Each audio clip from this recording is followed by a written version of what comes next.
We got PTA episode 8, baby. I'm Cole. We got Luke here. We got the Buzzman here. Let's get into this shit. Let's go, baby.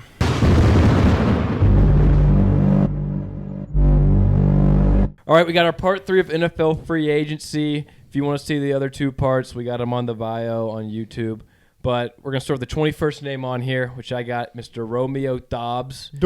He's projected about $12 million per year market value. Woo!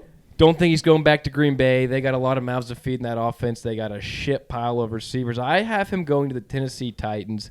I think this is an easy pick. Tennessee is near the top in cap space. Cam Ward just needs reliable, big-bodied outside receivers that are safe. They can catch the football, create a little bit of separation, be a good red zone target. I think Romeo Doubs is exactly the kind of receiver, if I'm Tennessee's front office, I'm looking to bring in for a Cam Ward. He could be kind of a mentor as well for Chamire Dyke, Aliko Aomanor, all their young guys out there. He's a proven, good veteran receiver. He's not going to light your socks on fire and be a 1, but he could be a consistent, reliable 2 and a guy. Maybe if you go get a receiver at 4, you draft one high in the second round, this guy can help mentor him, just help move the chains, give Cam Ward some, easy targets, easy receptions. I think he'd be a really nice piece there for Cam Ward and the Tennessee Titans. I like it. I like it a lot. I see Dubes just going to one of the teams that misses out on Pierce or Juwan Jennings because I think they'll both command a little bit more. Well, if I'm Tennessee too, I would rather pay this guy $12 million than a Pierce over 20, which is what he's probably. No, exactly, because you could get like Dubes and then go get like Nakobe Dean and then some backup corner for that money. I mean, I could see the Steelers going to get him too. He seems like a Steelers kind of guy. Yeah, I can see put it. him next I to can see that DK. big old cap. Yeah. Yeah. Okay, 22nd guy. I got Khalil Mack. He's projected to get about $18 million. Some expect him to sign like a 1-year deal, maybe 2-year, because he is like 34 years old. I have him going back to L.A. If he's not going to L.A., I have him going to Baltimore just because Jesse Minter just got hired there. But he's been great since he's been in L.A. The only time he's not showing up on the field doing great stuff is when he's hurt. And, I mean, this last year he only played 8 games, but he was still good for them. He's helped elevate their defense to one of the top units in the whole league, and he's been on 3 teams already. I think he's probably happy in LA. I mean, it's a great place to live. He's, like I said, he's been on 3 teams. I think he's a Hall of Famer. Do y'all? Yeah. I mean, yeah. So He's I mean, definitely why not finish your career with one team? So I see him staying with LA, or like I said, going to Baltimore, another prestigious team, or possibly going back to the Bears. I could see him just also walking across the locker room and going to the Rams. I could see that. The Rams just do a hired gun deal, 1 year, $20 million. You're just coming in this year. We'll pay you a buttload. Try to help us win a Super Bowl. No long-term implication. You're not strapped to him after 1 year. But I could really just see him kind of being like a mercenary this offseason for a team like the Rams. Just bring him in, let him wreak havoc for a year, and then part ways. Yeah, they just don't really need pass rushers that badly, though. Yeah, but I mean, you can't ever have enough pass rushers. Especially, I'd rather go sign a DB if they need a cornerback. But what if it's also if they got him for a 1-year deal, that doesn't hurt their cap in the future. Yeah, I mean, you're not risking anything. I mean, you could at the very least have him in as just like a strictly pass rushing guy. I know he's still decent against the run. I like him a lot in Baltimore. They obviously need pass rushers. They were bottom 3 in pressures on the season. I could see a reunion with the Raiders again. They got all the cap in the world. Get a veteran on that defense, really just to kind of be the leader on that side of the ball. They don't really have any leaders at all on that team at all. Get a guy that's played at the highest level. You have the cap to spend it. Maybe even go sign him on a 2-year deal. Get him back home, a little reunion there. I would like that too. Next guy, we got Kyle Pitts. Now, Atlanta just franchise tagged him, so there's that. But we still got a couple other teams that there could be a sign and trade for. Prior to the franchise tag, I had down the Titans. They have a ton of cap space. They have no weapons. That would have seemed like a prime spot for Pitts to go to. They would have overspent for him. He would have got paid. Yeah, and gotten Cam Ward a weapon. The other one that I think I liked a little more was the Panthers. They have a glaring hole at tight end. They've got some money to spend. Get Bryce Young another weapon. I would have liked to seen that too. And those destinations might still be available via a sign and trade with the franchise tag. But as of now, he's going back to Atlanta. But we'll see if they end up moving him later. Yeah. All right, 24, we got Mr. Kenneth Walker, Super Bowl MVP. He's got a $9 million market value. Seattle brought in Brian Fleury from San Fran to be their OC, and this guy's apparently going to run the same exact offense that Kubiak did, so they're really not going to change anything. And so for that reason, I'm just having going back to Seattle. Obviously, Charbonnet's out for probably next season. Kenneth, he is going to be a little more expensive now since he balled out in the playoffs and in the Super Bowl. But this guy is, I think, a hometown favorite in Seattle now. He fits the offense perfectly. He's still in his prime. I know he's got a little bit more tread on his tire, especially since he got a lot of usage at Michigan State. But, I mean, this is one of the fan favorites now. Seattle has the cap space to spend it. If I'm them, I'm looking to bring this guy back on probably like a 3-year, $30 million deal. If not Seattle, I think Houston could be another team that would be good for him. They need some juice in the backfield. But Seattle is who I really think should just re-sign him back. I agree. He fit there too well. I love him in Washington. I don't want to preface some stuff we got going on later, but I think he'd be awesome in Washington with Jaden Daniels. They've got a ton of cap space, a glaring hole at the running back spot, and an awesome offensive line that can run blocks. So I think he'd be a stud there with Daniels. All right, number 25, I got Brian Cook, the Chiefs safety they took in the second round a couple of years back. This guy's been pretty solid since he got drafted. It was kind of weird for me because I had no idea who he was until he started showing up and making plays in the playoffs, but he is a great box safety. I got him signing with the Vikings. I think he fits what they want to a T in their safety. Same thing kind of Spagnuolo does on his defense. He likes a safety that likes to blitz a lot and can play in the box. Last year, he actually had an 80.3 Pro Football Focus coverage while he was going back into coverage while the defense was blitzing as well as being a good blitzer playing in the box. I just think that would be a perfect place for him to fit, and I feel like he's a unique kind of player. Like, it's kind of like, as I said earlier, like there's one draft prospect I'm going to go over later that reminds me of him a ton. But, yeah, I got him going to the Vikings. If not there, I could see the Bills or like the Cardinals, some team that really needs some secondary help coming after him. But I don't think there's any way the Chiefs re-sign him. I think the Chiefs should re-sign him. I just think he's gonna command $14 million a year. I know he is, but the Chiefs just cleared out a shitload of cap space. They're going to probably restructure some more deals. The Chiefs also, there's now Trent McDuffie trade rumors. Jaylen Watson's also a free agent, and this guy, like you just said, he's a very slept-on player. He was the 4th rated PFF safety in the NFL last year. Not a big name, but a really solid guy, and I think like he obviously fits Spags' defense to a T. And if I'm KC, I'm looking to do everything I can to bring this guy back, just because you might lose Leo Chenal. If you trade Trent McDuffie and you lose Jaylen Watson, you're going to need guys out there in the secondary. And you know this guy fits like a glove out there. I think KC really should make this guy a priority bringing him back. I just feel like it's hard with KC if you're going to prioritize your safeties over your corners. Though. Exactly. Well, Jaylen Watson's going to get more. So, like, you gotta prioritize I think Jaylen Watson's him, though. projected like 12 or 14. It's pretty. But he's a corner. He'll probably get 20. I'm just, and like this guy was a stud last year. Yeah. He's an absolute stud. And he's still only 26. All right, next guy I got, Rashid Shaheed. He's projected right now 3 years, $42 million, which seems a little much for kind of a specialty player. I mean, he's a fine receiver. He can stretch the field. I mean, really his value comes on as a kick returner and a punt returner. I think he does fit really well in Seattle. I don't know if they want to spend the money, so I have them as a destination for him. He obviously worked really well with Darnold. He stretched the field really well and let JSN kind of tear apart the middle of the defense.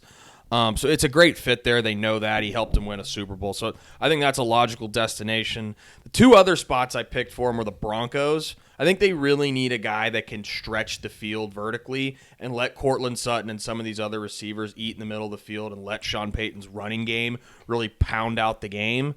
And then the other one's the Falcons. I mean, I don't think the Falcons really have a deep threat whatsoever. And with a guy like Drake London, he loves to just terrorize that 10 to 15 yard range from the line of scrimmage. You could really stretch the field with a guy like Rashid Shaheed. And let your other offensive players on the Falcons cook. So I could see him on the Falcons big time.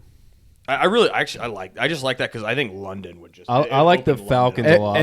That would help every player. Mooney can stretch the field like a little bit, but I mean not to a big degree. He's kind of done at this. Because you could also put Shaheed in the backfield, have him run sweeps. There's a lot you can do. I don't think Seattle's going to let him walk. They gave up a 4th and a 5th round pick to get him.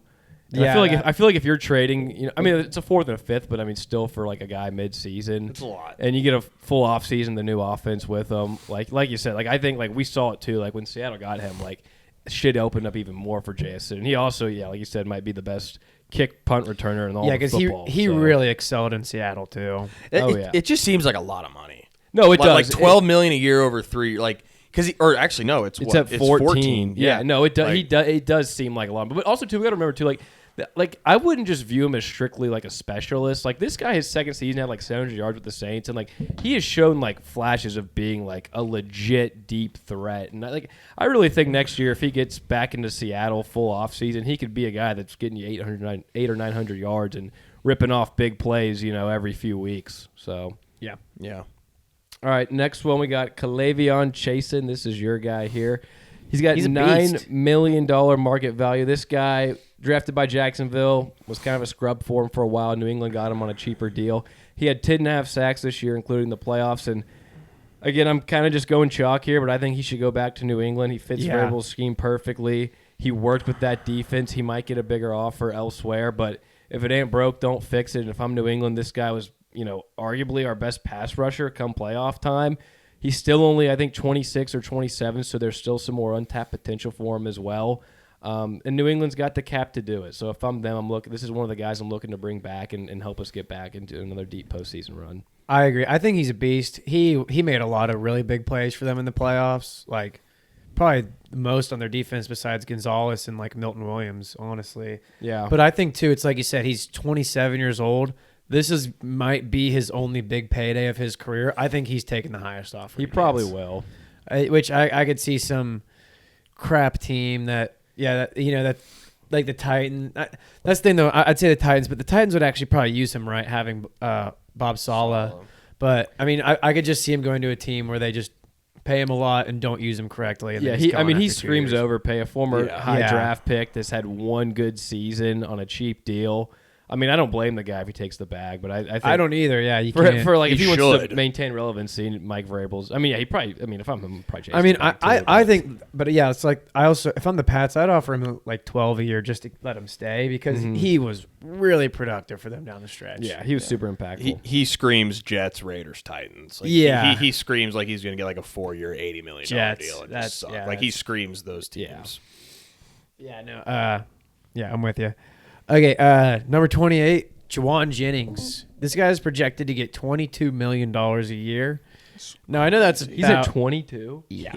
I know that's about half of what Jamar Chase makes, but 22. yeah, it's a lot of money. Yeah. And here's my thing with Juwan's he's not amazing or great at anything, but he's really solid at everything.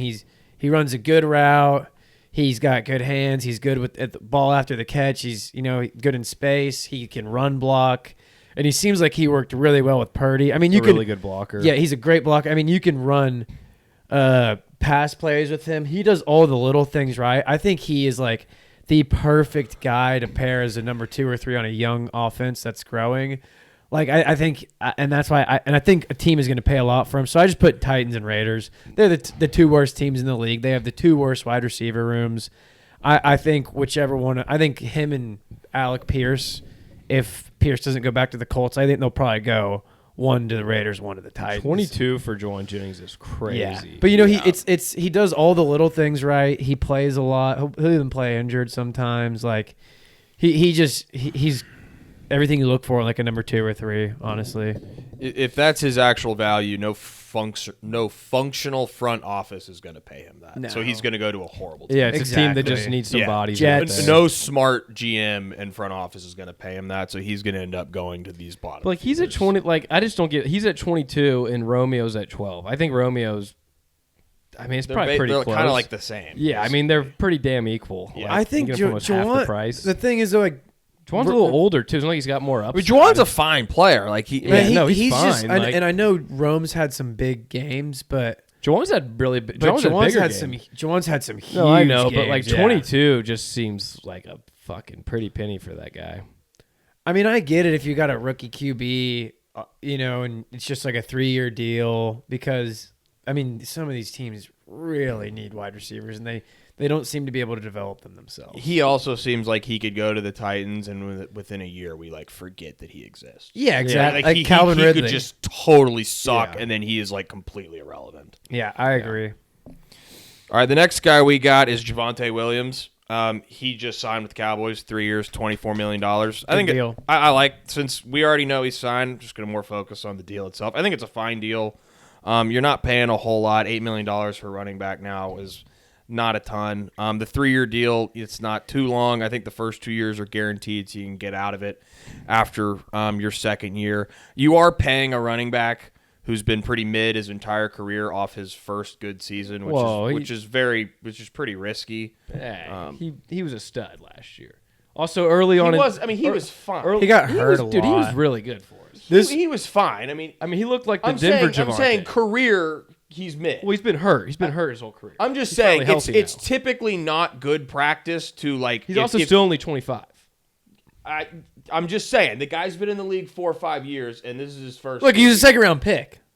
I understand that. There's a lot of 2nd-round pick running backs. I'm just saying it's typically not good business to pay. So you don't like the deal? I'm fine with the deal. It's $8 million a year. It's not much, but I'm just saying it's typically not good business to pay a running back who finally had a good year in his 5th year. Like typically they fall off. He might not, and there's not a lot of risk to it, so it's a fine. That's what I'm saying. You're basically it's a 2-year deal with a team option for the 3rd. Yeah, but he also too was coming off an injury that really derailed him for 2 seasons. And this was his first really healthy season since his rookie year. I mean, he's not even a top 15 paid running back either. Yeah, they could really use just a second running back like Jaden Blue or someone to step up to just. Jaden Blue sucks. Yeah, just someone to eat some of the load away from the workload. But he was really good. He just got tired down the stretch. No, he needs. I mean, he runs so damn hard. They need someone to spell him. Yeah, but he was awesome. I like the deal a lot. All right, 30. We got Boy Mafe. Boy. Now, this guy, pretty good. Nothing great. A pretty good run defender for Seattle. He only had 2 sacks last year as a rotational edge piece. He's still only 27. He's got a $12 million market value. Seattle, this is a guy Seattle's letting walk. They already got so many guys on the D-line. This guy was a rotational piece. I have him going to either Washington or Tennessee. Both these teams need help on the defensive line. They both have a ton of cap. Kind of like how we just discussed with Jayson. Boy Mafe just screams overpay. He's a fine player. I mean, he's nothing to get too hype about, but I see one of these teams like a Dan Quinn, Washington with cap, or Tennessee that's just trying to build some talent on a solid new lead defense. That's where I got him going. I think he's a classic overpay guy. There's really nothing much more to say about this. Yeah, I don't really like him as a player. I wouldn't really invest money in that. Yeah, I mean he's more of a run defender. He had 2 fucking sacks. Whippy. And he played 60% of the snaps too. Yippee! So it's not like he was only in, less than half the snaps or something. Yeah. All right, on the other side, 31, offensive lineman. This guy's really exciting too. Isaac Suamalo. Okay? Interior, a guy, guard for the Steelers this past season. He was on a 3-year deal with them. He's expected to get $9.6 million a year. He's 32 years old. He's just a solid guard. I can't really talk much about his game. I mean, he's a guard. But I could see him just signing with the Browns because they have lost all 5 starting offensive linemen and they have some money to play with. And they need some veteran presence on that O-line to get things kicking for little Shadur over there. But then for another option is the Packers. They're going to release Elgton Jenkins. They're going to need to fill a hole in their offensive line. And again, they could use a veteran presence on that O-line. And so I got one option, the Browns if you really want to go get a bag, and then the Packers if you actually want to go and try to compete for a championship. Samulu also in his second lane pass blocking rate, he was top 1 percentile. So he was able to get to Was he actually? No, I'm just saying. I was like, how do you even where did you get that? All right. Reed Blankenship, projected to get 3 years, $20 million. I have the Bengals here. This is a perfect cheap defender that they can go get. This is a cheap team that doesn't like to pay big money to their players. They need defensive help. They can get Reed Blankenship on a team-friendly deal, and they need help all over the place on defense. To me, it fits perfectly with their need and with how they like to spend money in free agency. I think it works really well. I think this guy's a shoe into Dallas. Donovan Wilson's a free agent. Malik Hooker might be gone. We just got Philly's DB coach. I think I've actually seen people talking to this guy about going to Dallas. I think he'd be perfect. I think he'd be great in Dallas. I think he's going to Dallas as well. Dallas just has a lot of cap problems. So, well, they've cleared a lot. Yeah, I think him or Nakobe Dean's going to Dallas. There's no way Parker doesn't bring at least one of his guys with him. All right, next up we got Zion Johnson, another guard. Yippee. Chargers guard, $11 million market value. This guy, He's not great in pass pro, first-round pick a few years ago. This guy was actually the second-graded guard as a run blocker, so he's nasty in the run game. But, again, we saw this with Herbert. This guy can get exposed in the pass game and let his quarterback get sacked a little bit too much. But I have him either – he can go a few different ways. Going back to L.A. is one option. This team wants to establish a run, a Harbaugh offense. You get Omari Hampton back from his injury. And then I have the Raiders as another option. They need guard play badly, protect Fernando Mendoza. And then I also have New England as another option. Potentially get a right guard on the other side. We got Will Campbell on the left tackle. But, I mean, really just, again, he's a guard. A lot of teams need interior line help. And really these teams that want to run the ball, Chargers, Vegas, New England, they all want to get the run going. So I think he'd be fine in either of those spots. Any takeaways on Zion Johnson, boys? Love it. Man, Love it. Once we get down to the 30 ranked guard free agents, apparently Trayvon Diggs. I'm just watching Gobert jack threes at this point. Apparently Trayvon Diggs is supposed to get like $7 million a year. I saw that. Not happening. All right, next guy we got Greg Newsome. So he's projected to get about $9 million a year. That's not very high for a cornerback. But yeah, the Jacksonville Jaguars traded Tyson Campbell for him midseason this past year. He was not that great for them. He had some flashes here and there. I think he got a pick, but he gave up a lot of yards in coverage, a lot of completions. But I think he's going right back to Jacksonville. That defense had a good vibe going to it at the end of the year. The whole team did, really. And you don't give up your previous second-round pick cornerback, Tyson Campbell, who's just fine, for you to just give up on the guy that you traded him for when you knew that trading for him that you had to extend him because they're just trying to get a guy that fits their scheme better. And I have him going right back to Jacksonville. It just doesn't make sense for them to trade for him and then let him go. I like it. Yep. All right, next guy we got Connor McGovern. He's an awesome center. Former Cowboy. Yep, he's an awesome center from Buffalo. He had a great year. He's awesome. He's projected to get 3 years, about $48 million. So he's going to be really expensive. Given Buffalo's cap situation, I don't really see how he goes back there. And they've got so many needs at other more primary positions that are more important typically to a football team than the center spot. So I think he's going to leave Buffalo. I've got the Texans and the Giants. I mean, the Texans have been looking for offensive line help forever, and so have the Giants. The Giants, John Michael Schmitz needs to go. That guy's a horrible center. And they've been trying to fix that offensive line forever. Shoemaker can make a podcast. Yeah, I mean, I think he could be a great fit on both of those teams to really help the pass block and the running game. You don't like Jake Andrews for Houston at center? I don't. I like him on the Giants. Not a fan. I think those are two perfect ones. Both those, they need a center. Yeah, those are easy picks there. I could find a way for Buffalo to pay this guy because, same coordinator. They could be like, we just need this guy. All right, let's take a break. He's just. All right, we got part 3 of our NFL mock draft. We're doing picks 23 to 32. I got the first pick here with the Philadelphia Eagles. Now, this team might lose Dallas Goedert. Nakobe Dean's a free agent. Reed Blankenship's a free agent. They're probably going to lose Jalen Phillips as well. On the board here, we got Caleb Banks. They don't really need him. Denzel Boston could potentially replace A.J. Brown. I think they're going to probably keep A.J. Brown, though. You could take C.J. Allen and get the Nakobe Dean replacement. It'd probably be an easy swap there. But I think if I'm Philly, you need edge help, especially if Phillips is gone. I'm going to go T.J. Parker. I'm going to bet on the upside. This guy before this season, he was supposed to be really like a top 5, top 6 pick. He kind of underwhelmed a little bit, but he's still got a shitload of talent. And I think Howie Roseman loves these guys. They're just oozing with talent. I think he's the pick here for Philly at 23. Yeah, I like that. For the Browns, they're next up at 24. They have needs all over the whole team. They went downs with their first pick, so they already helped their defense a little bit. I would love to give them C.J. Allen to help replace Jeremiah. I don't know how to say it. Owasu, yeah. Because he's done for his career, which really sucks for him. He was a really good player. He at least got one payday, so that's good for him. But I think they got to go on the offensive line this pick. There's one guy that that's sitting there that's considered a top prospect. I'm going to go Caden Proctor.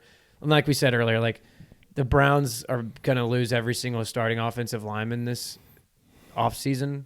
So, I mean, you got to start somewhere. And I know last time they picked a offensive tackle from Bama. It didn't work out too well with Jedrick Wills, but He was okay. Yeah, He was good for a little bit. You got to go back to the fishing hole and just try to catch bigger fish. You know what I mean? Yeah, I think if Cleveland, if they did get a Downs with their first pick, they would have to go offensive line. I There's agree. no Yeah, questions and I'm like, asked. yeah, exactly. Like you could love to get C.J. Allen or They just got. I think the Yeah, O-line's but a more pressing need. exactly. for Like their Cleveland right defense now. was good last year. Oh yeah. And I think if their defense gets competent, like offensive play, the defense. I mean, 2 years ago, their defense was like the best in the NFL. yeah, and they still and they got just a lot of the same guys. and they just got Schweisinger to run that whole unit. Like because the thing is, C.J. Allen, I'll get into him later, but he's like he will command a He's defense. a tackling machine. Yeah. Yeah. I'm honestly not. I honestly think Caden Proctor's going to suck, but he might be good. I don't know. He reminds me of Jedrick Wills. He reminds me of Evan Neal. He's a giant fat That's guy. not just, good. Just a lot of the Bama tackles just do not work out. Honestly, They're their just their massive. their Yeah, guards small their people guards in seem to college. work out a lot Yeah. besides Alex Leatherwood. Yeah. But I mean, I think their Proctor tackles will be moved to guard. The thing is, like Proctor, like he was like a highlight reel play. They even threw him like a screen on that one play. Everyone knows Proctor, but like, dude, he is so raw, and he's literally fucking like fat as shit. Like he's Yeah. gonna lose some weight. All right, next up we got the Bears. If this is how the draft falls, I mean, the Bears are going to have their pick of the litter. They obviously need everything on defense. The offense is set. They've been drafting it for years. They're loaded at receiver, running back, offensive line, and obviously have Caleb. So I think their biggest needs are interior defensive line and linebacker. And we've got Caleb Banks sitting here. We've got Caden McDonald sitting here. We've got Lee Hunter sitting here, all interior defensive linemen. And we got C.J. Allen at the middle linebacker spot, who we could plug in here. But for the value of getting Caleb Banks right here, I think him falling to this pick, I think is too good to pass up for the Bears. I think they take him here out of Florida and plug him in as their nose tackle and D tackle for the next 5 to 10 years to solidify that ground game on the defensive side of the ball. I love that pick. I feel Yeah, like that's a fire pick. I feel like this draft is going to have a lot of good defensive tackles come out of it. Yeah, I think Caleb Banks is my favorite of them. If that guy didn't get hurt, I was listening earlier today. They said he might be like a top 10 pick. Yeah. if he didn't get hurt, he's a monster and he's Yeah. super athletic. I'm pretty and- sure he destroyed the Senior Bowl too. Yeah, no, he's probably going to destroy he the did. combine. No, they're saying if he's one of those guys, if he can develop a pass rush arsenal, like he could be a legit just nightmare in the middle. Yeah. All right, we got Buffalo at pick 26. Based on how the board fell here, you have to take Denzel Boston. I mean, this is a shoe-in pick. You need a receiver badly. I know Denzel Boston's not the best yak guy, but I think he's 6'2", 6'3". He's a really good outside possession receiver. He's got really good hands, a really high IQ player. And I think, honestly, Denzel Boston would step in and be their number one receiver immediately. He's one of the top 5 guys in this draft, and he kind of fell in their lap here. I think if you're Buffalo here, this is an A-plus home run auto pick. No questions asked. 100% agree. That's an auto pick. Have to take him if he's there. All right. I could see Buffalo even trading up for a receiver. Like if we get a run Yeah. in like Yeah. the late teens or whatever.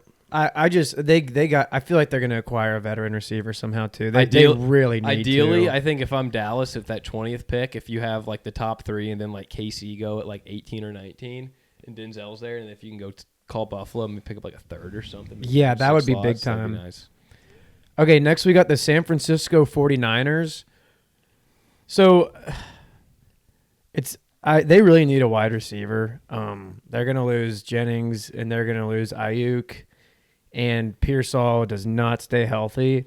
But there's just no wide receivers on the board right here that I think are worth taking. Besides maybe Omar Cooper Jr. I think he could slip right here, just fall right here. But I mean, could they use a defensive interior guy? Or Yes, their interior defense was Who? terrible. They could use basically everything on defense. Okay, I'm gonna I'm gonna have them going Lee Hunter here. I did I did Lee Hunter's prospect profile. This guy is just an elite run stuffer. You go look at his numbers in college. Like anytime he was on the field, no team could run on them. He doesn't do too much in the pass game, but you don't really need that when you have Michael Williams and Joey Bosa on the edges. And like we've said in the past, anytime they had Javon Hargrave, they had what is it? Buckner, DeForest Buckner. They had Areem Armstead or Eric Armstead. Like whenever God, thank you guys for helping me there. Whenever they had all those guys, like they made really big impacts and they really helped the edges play free. And I think this guy would be a big help there, eating up all the tackles and all the. Yeah, they need a big boy in the middle. Someone slap me. They need a big boy in the middle. I think you can't go wrong with Lee Hunter or Cade McDonald there. You're going to get Bosa back. You're going to get the rookies back from last year. But, yeah, they need some help desperately at that D-tackle spot. I think that would be a fine pick. Or Cade McDonald, really. It's your preference. I love Hunter. I think he's going to be a stud. I watched him all year at Tech. He looked like a beast. All right, Houston on the clock. Houston's in kind of a crappy spot here. There's not really a lot of interior offensive linemen on the board, which is their clear need for their entire team. Everything on defense is fine. Like, obviously, C.J. Allen right here is great value, but it doesn't help the Texans. Like, their tackle spots are better than their interior offensive line. They're not great. But right here, like, the tackles that are available, I mean, the bust rate on these guys is so high. This Texans team is ready to win. I think I'm going to pull for them what the Cowboys have done many a times, and they've reached on a guard that probably should have gone a little later, but they know he's going to be a good player. They can plug him in and be an effective starter immediately. I'm going to Emmanuel Pregnon, the guard out of Oregon. I think he's the best interior offensive lineman on the board. I think he can come in and play day one, and they can be confident that they get a real upgrade on the O-line instead of taking kind of a shot in the dark at one of these tackle spots. Yeah. No, I like that. It's like the Travis Frederick pick. Yes. And Pregnon, too, is supposed to go like early second, if not late first. I will say, too, every single year, draft discourse and everything, the guards do not stop rising until a couple weeks before the draft actually happens. Yeah. I think last year, no one was even talking about Tyler Booker really in the first round, and then Cowboys take him at 12. They're like, amazing pick. You know, this guy is solid at everything, and then you watch him. He's great as a rookie. Gray Zabel, no talk of the first round pick till like a month before, too. He's great as a rookie, but yes, and they're figuring these guys out more. If you want a low bust rate, like you go guard in the top 30 picks, like there's usually a pretty decent shot he's at least going to be a serviceable player. Yeah. Well, like the tackles at that point, like they're usually more raw. They have more upside because they're a tackle premium spot. But guard, and like you said, Houston, they got decent tackle plays. Yeah, less variables. I was going to say, one of the last things I would want to do if I'm drafting at the back end of the first round is be taking tackles. Yeah. Because if you're a good prospect as a tackle, you're going top 12. Yeah. Like you are getting the clear second. It's a boomer bust pick. And like the other thing with Houston is like they need to win now. Like their windows the next 2 years when their young defenders are still on their rookie contracts, like they need someone who can come in and be effective immediately. Yeah. Like, I don't think they can really risk taking a tackle and him sucking. And Pregnon's the clear second interior guy in this whole draft. And I could see them having a little PTSD from taking Kenyon Green a couple years back in the first, but I feel like they've kind of figured out their scouting a little bit. And like we said, like guards are a lot less. They're a lot more less bust proof or more bust proof, right? Yeah, that's the right way to put it. I like that pick. I do too. I like it a lot. All right, LA Rams at pick 29. So with the pick earlier for the Rams, who did we have them selecting? We have the Rams with Peter Woods. Okay, they got an interior defensive guy. This team they don't even need it. This team. I know that was just the best player available. This pick's easy here. If you're the Rams, you're going Brandon Cisse or Cisse. I probably botched that name, but this guy, Brandon Cisse is a guy that's going to absolutely murder the combine. And he in the real draft, he might not even be there at 29. This guy's oozing with talent. He's super physical. He's super athletic. He's got great ball skills. I think if you're the Rams here, you could go him, or even if he's gone, you can look at Keith Abney, or even where's the other guy I'm looking at? Colton Hood. You know, but I think if you're just betting on upside, a guy that you can just put on an island out there and turn into a Pro Bowl level cornerback, it's Brandon Cisse. The guy is just oozing with talent. I think he's an easy pick there. Yeah. All right, I got the Broncos next. So here's my one thing I want to say. If I don't take him, are one of y'all going to take C.J. Allen? Because I don't know. He has to go. In my opinion, he has to go in the first round. He is. He doesn't play a premium position, so he could very well slide to the second round. Then I think I could see the Broncos taking him because they don't have a ton of needs besides they need a tight end and an explosive playmaker on offense. But other than that, their O-line's pretty set besides maybe center. But yeah, and unless some center just shoots up boards, I don't see that happening. I think they could use a corner. Yeah, but I mean Riley Moss led the league in flags last year. But that's also what's going to happen when you're playing opposite of the best corner in the NFL, and Riley Moss held his own still, and they took Jahdae Barrett in the first round last year. I'm gonna have them taking C.J. Allen here. I know they got Greenlaw in the linebacker corps, and they got Arkansas alumni Drew Sanders, but he sucks. And they could really use a guy to command the defense. I think C.J. Allen's an amazing player. He's insane in the run. He could use some work in coverage, but I think any coach would love to have him on their defense. New England's mad about that pick. They are. Yeah. I'm not very thrilled about that because I would have really liked to take C.J. Allen there. See, that's what I was saying. I was like, I wanted to make sure he was going in the first round. I was debating taking Monroe Freeling, but I was like, they don't need a tackle right now, so I can't do that. All right. Patriots are on the clock here. The offensive line is more or less pretty fine outside of Will Campbell, and I think Will Campbell's going to get moved to guard anyway. They said he's not. I know they're saying he's not. Their GM literally was in a pot. Like, they had him on a national podcast, and he was like, we're keeping him at guard. I've heard all of that. Like, they're 2 weeks removed from the Super Bowl. They're protecting his mental state. He had one of the worst performances in Super Bowl history as an offensive lineman. I would bet sooner rather than later he's going to be playing the guard spot. And if he's not, their guard play was fine this year. And I just have a hard time, again, taking a tackle this late in the first round. I mean, both these guys, the bust rate's so high. This Patriots team's ready to win right now. With C.J. Allen off the board, I mean, you don't need defensive line. You don't really need much in the secondary. I think I'm going to reach here.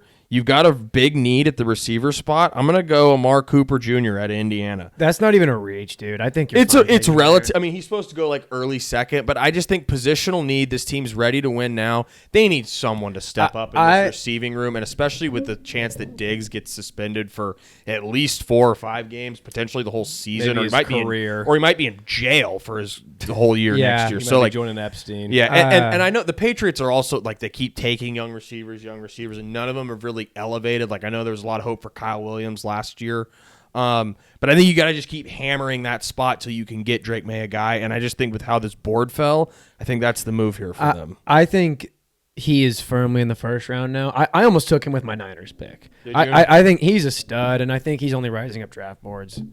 All right, last pick in the first round here, we got the Seattle Seahawks. I totally see them trading this pick.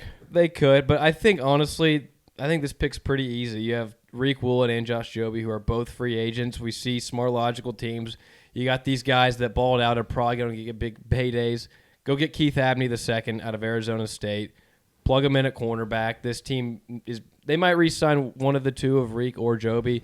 Doesn't matter. They're not re-signing both of them. One of them's going to get way overpaid, and you can replace one of those guys with one of the most talented cornerbacks in this draft, and Keith Abney II right there. Like it. We should do another one of these like 2 weeks before post combine. Yeah, post combine. Yeah. We'll do another one probably. Yeah, post combine or like post free agency. Because I already see like another one like leading up to the draft. Yeah, like we already talked about. Like, I think David Bailey's almost a lock to go too now. So like that would be one big change. I don't think he's a lock. He's not a lock. I think Arvell Reese is still favored to go too. Yeah, I think Hold Arvell. on, real quick though, Cole. I want to touch on something really quick. Ty Simpson didn't go in the first round. And I do think he'll end up going in the first round by the draft. That's why I think the Seahawks will trade that pick. Did you consider him at 29 to the Rams? Because I think that's a really interesting spot for him. No, I did. My thing is like I like some of these. Like if I'm LA, like they need a cornerback badly. And yes, they do. Cisse's super talented. I think he could step in and actually help them a lot right now with Stafford. Obviously still kicking and shit. And like I kind of like some of the later quarterbacks better too. Like I'm not super high on Ty Simpson. And if I'm the Rams, like if I can go get Nussmeier in like maybe the second or the third, or even hell like a Drew Aller who's super raw but has a shitload of talent in like the third or fourth, I'd maybe look at doing that. I think if I'm the Rams, like Cisse's there at 29. I'm trying to win right now because I think Stafford still has 2 more years.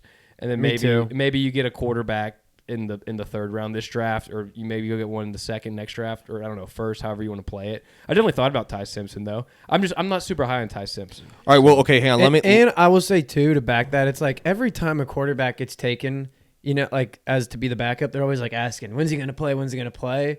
And well, then that wouldn't happen. Exactly though, but like if they're doing that, if Stafford plays another 2 years, during that second season at least, they're just gonna be like, what are they even seeing from Ty Simpson in camp? Just a lot of questions I don't. That only happens when you have the current starter like playing like. But shit. If Stafford's playing, he's gonna. My point I'm trying to get to is though, like you would much rather just get a corner can start and then not have to deal with any of these questions draft a quarterback next year. No, I know what you're saying. I don't think that would be a problem for them, especially with McVay's culture there. They're a solid, just made team. So okay, that's where I wanted to go because how this draft fell. Delane and Jermon McCoy were gone when the Rams picked at 13. Yes. And I think if either of them are there at 13, they're going to LA. They're going corner. Yeah. I think if they do that, I think Ty Simpson, if he's there, is going. Yeah, no. I think it makes a ton. He plays a lot like Stafford, a little bit like Goff. McVay's used to that type of just straight pocket quarterback. I think it makes a ton of sense if they can get a corner at 13 because that's the biggest point of need. I just don't love him because he's undersized and he's not super athletic. And he's not. Goff is still 6'5". He's like a pure pocket guy. Like Simpson's got a really good arm, but we also saw like a shitload of inconsistencies with Simpson. Like there were times where early, 5 weeks of the season they were talking about Simpson going one potentially. Then he derailed and it kind of fell apart for him later in the season. But like my thing with him is just like I don't know, like if I'm taking a guy later in the first that I want to have real upside, and like Simpson's 6'1", he's not super athletic, he's got good touch, he also has like a rocket arm. I just like if I'm going there, like I'd more rather bet not like on a Josh Allen, but a Josh Allen type that's like maybe like a bigger, more athletic guy that's got real upside. I feel like Simpson, like for me, and we'll get into this a little bit, but like his best case is like a Baker Mayfield type, and I would rather just swing for the fences there if I'm LA.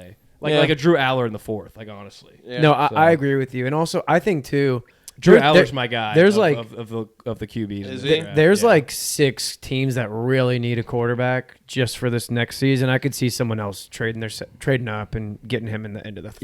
Yeah, but like you said, Luke. Though, like if they get one of the DBs there at 13, that 29 it changes everything on that 29. That's what I'm thinking. But, and I think because they don't need Peter McCoy, Woods. They don't. Woods, and that's like I think Delane or McCoy will be there at 13. Yeah, and we could also do another one here in the future with maybe trades involved too. No, and one thing too, like if you look at like Daniel Jeremiah's board, Peter Woods is all the way down at like 38 at this point. Like he's falling down boards. Yeah. Why? I think he just didn't have the best tape this last season. I love Peter Woods. I think he could be a monster. Because apparently he had really good tape the season before, but this last year he just didn't play up to expectations. Yeah. All right. Well, let's hop in to some more floor and ceiling comps. We got the prospects 21st through ranked 30th according to ESPN. So I got the 21st guy, Mr. Denzel Boston. He stands at 6'4", 210 pounds. This guy's a big-bodied outside receiver. He's really good with contested catches. He's the kind of guy that you can kind of just throw up and let him go snag it. He's got really good ball skills, really good hands, really good body control. Could be a safety valve for a young quarterback or even a veteran quarterback, kind of just a security blanket type of receiver. Also, for his size, too, he can get pretty decent separation. He's not a Carnell Tate, but he's almost there. He's very athletic. He's very fluid for his size. And he's quietly got, really like kind of soft, flippy hips and shiftiness. And he's also a high IQ player, got really good instincts. Now, the downside on him is he does have some trouble separating vertically. He's not an absolute burner, and that's what happens when you're looking at a guy who's 6'4". He's too tall to be a guy that's going to consistently win down the field with his speed. And he doesn't really have that great extra gear. Like I said, he's got a little bit of shiftiness, but he's not a super great yak guy. He's not one of these, receivers that kind of looks like a running back, get him the ball in space on the screen, let him go make a play. He's not going to do that for you. For his floor, I have him as a Mac Hollins, another guy who's just a big body receiver and go up and make a catch, could go up and really just make a play. They're the same exact size. They really have the same exact, intangibles. Really just his floor, I think, is a big body, just a guy that'll get you 500-600 yards, maybe get you 6-7 touchdowns.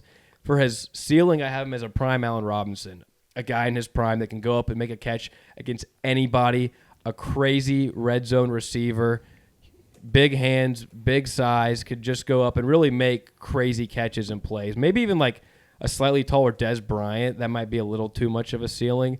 But again, that's kind of the range that I feel for this guy here. Prime Allen Robinson's an awesome comp. Yeah. And that's what this guy is. Yeah, he's him and Card. He's kind of like honestly, like they have Carnell Tate ranked a lot higher than this guy. In my mind, they're very similar receivers, and I'd rather get this guy at pick 25 than Tate at 10. Honestly. Oh God, Tate might go 4. Yeah, I mean, hell, depending on how you got your board drawn out. Okay, he's number 21, right? Yeah, we got Lee Hunter. All right, number 22, we got Lee Hunter out of Texas Tech. He is a nose tackle, standing 6'4", 330 pounds. He's a big boy. Big Yes, burly he is. boy. Looks like Vince He's Wilfork. got his wingspan is 6'9", long ass arms. He was a 4-star in the class of 2021 to Auburn. He transferred from Auburn to UCF, and then from there, after 3 seasons, he went to Tech. In his last season at Tech, this guy had 1 second. He played 14 games. He had 16 solo tackles, or he had 41 tackles, 10.5 tackles for loss, and 2.5 sacks and 1 forced fumble. This guy's not going to do anything to blow you away, but he is just going to eat blocks and help you in the run game. He's really strong. He's country strong. He's got a good build. He just has kind of strong. Country This strong. guy Yeah, can baby. throw hay with the best of He's them. corn-fed. Yeah, He he'll- just got a ranch. He'll Oh, chop yeah. he'll chop wood with his hand. But yeah, he's just not very athletic or fast or anything. He tends to get tired later in the games. But yeah, like I said, his arms, they're long. He's got powerful and vicious hands, which help him as well in the run game. Yeah, so he's just a true nose tackle, takes on double teams, fills lanes. He's an A gap defender. But yeah, he's not going to generate a lot of pass rush. He never has. He'll get in the backfield and he'll wrap up the running back, but he's just not going to help you in the pass game at all. So my ceiling for him is an elite run stuffer in a run heavy scheme for someone like Dalvin Tomlinson or DJ Reader. And then his floor is just a rotational piece. He gets 10, 20 snaps a game, early downs, zero pass rushing. I mean, there's a million guys like this I can name. I'll just say I think DJ Reader's his ceiling. or I said Dalvin Tomlinson, DJ Reader. Dalvin Tomlinson was a Pro Bowler. Sounds a little like a Vince Wilfork prototype. Also, yeah, I think I think that's we're good. talking, But Vince ceiling. Vince is a Hall of Famer though, because I mean it's a Vince type of player, like Vita Vea type of player, but they are head and shoulders above him as a prospect. So I don't think you can put him there. But you can understand the kind of player he is. I mean, he's literally a nose tackle, literally Vita Vea. thing like a too, like, BJ Raji. Versus I like Raji a lot. Versus Banks or McDonald, this guy's kind of more made already. He kind of knows what he is. because he's also McDonald and he'll be 24 in July as well. Yeah, McDonald and Banks. I think there's still a little more to be seen, but Yeah. All right, Luke, next guy. I don't know how you pronounce it last time. I'm going to give it a go, but I'm going to butcher the hell out of this name. Oh, you got this. Olavide Ione, Yeah. guard from Penn State, 6'4", 335 pounds. big boy. He's a monster. behemoth. He is a huge man, and because of that, he is an absolute stud in the running game. This guy is a guy you can build a highway behind in the running game and just run your running back right off his butt to 1,200 yards all season long. His pass blocking game has room for improvement, but he has the potential to be an immediate impact starter day one. I think he'll be the first interior offensive lineman off the board, and he's going to plug in immediately as a high-end guard in this league. And he reminds me a lot of Tyler Booker. That's not his ceiling or his floor. He just reminds me a lot of that same prototype, someone that's going to immediately come in, and they're just going to be a run pounder, and people are going to run right behind him all year, even as a rookie. So for his ceiling, I put Tyler Booker prime in a couple years or Kevin Dotson. Kevin Dotson's a stud guard right now in the league. He's one of the best run-blocking guards. He's the third highest-rated run-blocking guard in the entire league. So I think that's what his ceiling looks like. I don't think he's ever going to be an elite pass-blocking guard. Wait, what did you say his floor was? I haven't said his floor yet. Oh. I don't think he's ever going to be an elite pass blocking guard, but I think as a guard you can run behind, he could be one of the best in the league. And for his floor, I have a Mekhi Becton at guard. He's going to be monstrous. He's going to be inconsistent. He's going to be fine to run behind, but overall he's going to be too inconsistent to really build an offensive line around. And he's going to be kind of a spot start rotational interior offensive lineman. Tyler Booker. All right, 24, we got Mr. T.J. Parker, defensive end out of Clemson. This guy stands at 6'3", 265. Like we said earlier, this guy going into the college football season this last year looked at as probably a shoe-in top 10 pick. He didn't have the highest production this year, though, and that's the reason why he's fallen down on some draft boards. But this guy's got really good power. He's got good length, and he's a decent athlete. He had 6 sacks last year. He's got really active hands, and he can move really well for a defensive end. And he could also quietly play a little bit of zone coverage. So if you need him to drop back into zone, potentially cover a tight end, on the flats or whatever, he can do that for you a little bit as well. Now, the downsides with this guy, he doesn't have great burst. He showed better burst in 2024 and 2025, though he didn't really light it up in that regard. And he does lack a little bit of that quick twitch and that kind of speed bend you want to see from elite premier edge rushers. We don't really know if he has that. We've seen it at times. He just hasn't showed it enough at a consistent level. He's also got some stiff ankles, but this guy is 21, so there still is a lot of room to grow and a lot more to be had potentially if he goes to the right situation and makes it happen. But again, like I said, he regressed a lot this year, and that's the reason why he slipped down on these rankings. Now, for my ceiling, I have him as prime Bradley Chubb. Neither of these guys, neither of them are the best athletes in the world, but kind of just a bull rusher, powerful, can get you 10, 11, 12 sacks a year. And for his floor, I have him as Anthony Jennings on the Patriots. They're the exact same size. They're both limited, athletes, but they're still decent on the run, and they're still, a decent rotational edge rusher, I think at the very least. This guy could still be someone that you plug in to play about 50, 60% of the snaps and can get you maybe 4 or 5 sacks. But he does have some real upside if he does hit, but I think based on the 2025 tape, this guy's probably looking at closer to the floor than the ceiling. So, Like it. Love it. All right, next guy, we got the other Tennessee corner, Colton Hood, the one that played this year. He's 6'0", 195 pounds. He was a 3-star in the class of 22, and he is 21 years old. These stats aren't too much. He's a corner. He had an interception for a touchdown this year and a forced fumble for a touchdown as well. So, this guy has a knack for making some plays, finding the ball. But really, he's a really good athlete. He can speed up and he can decelerate with ease. He has a 4.4 speed to help him close on any window pretty much. He's physical. He's competitive. They say when doing a lot of research on him and watching tape, whenever he's in press man, he has a really good two-hand punch that he uses on guys at the line that just throws him off completely. And it's like his best trait, a lot of people think, honestly, which is kind of crazy. But at times, too, he will overdo it, and that gets him a lot of penalties because he is so physical. He's physical in his routes even as well. He had 4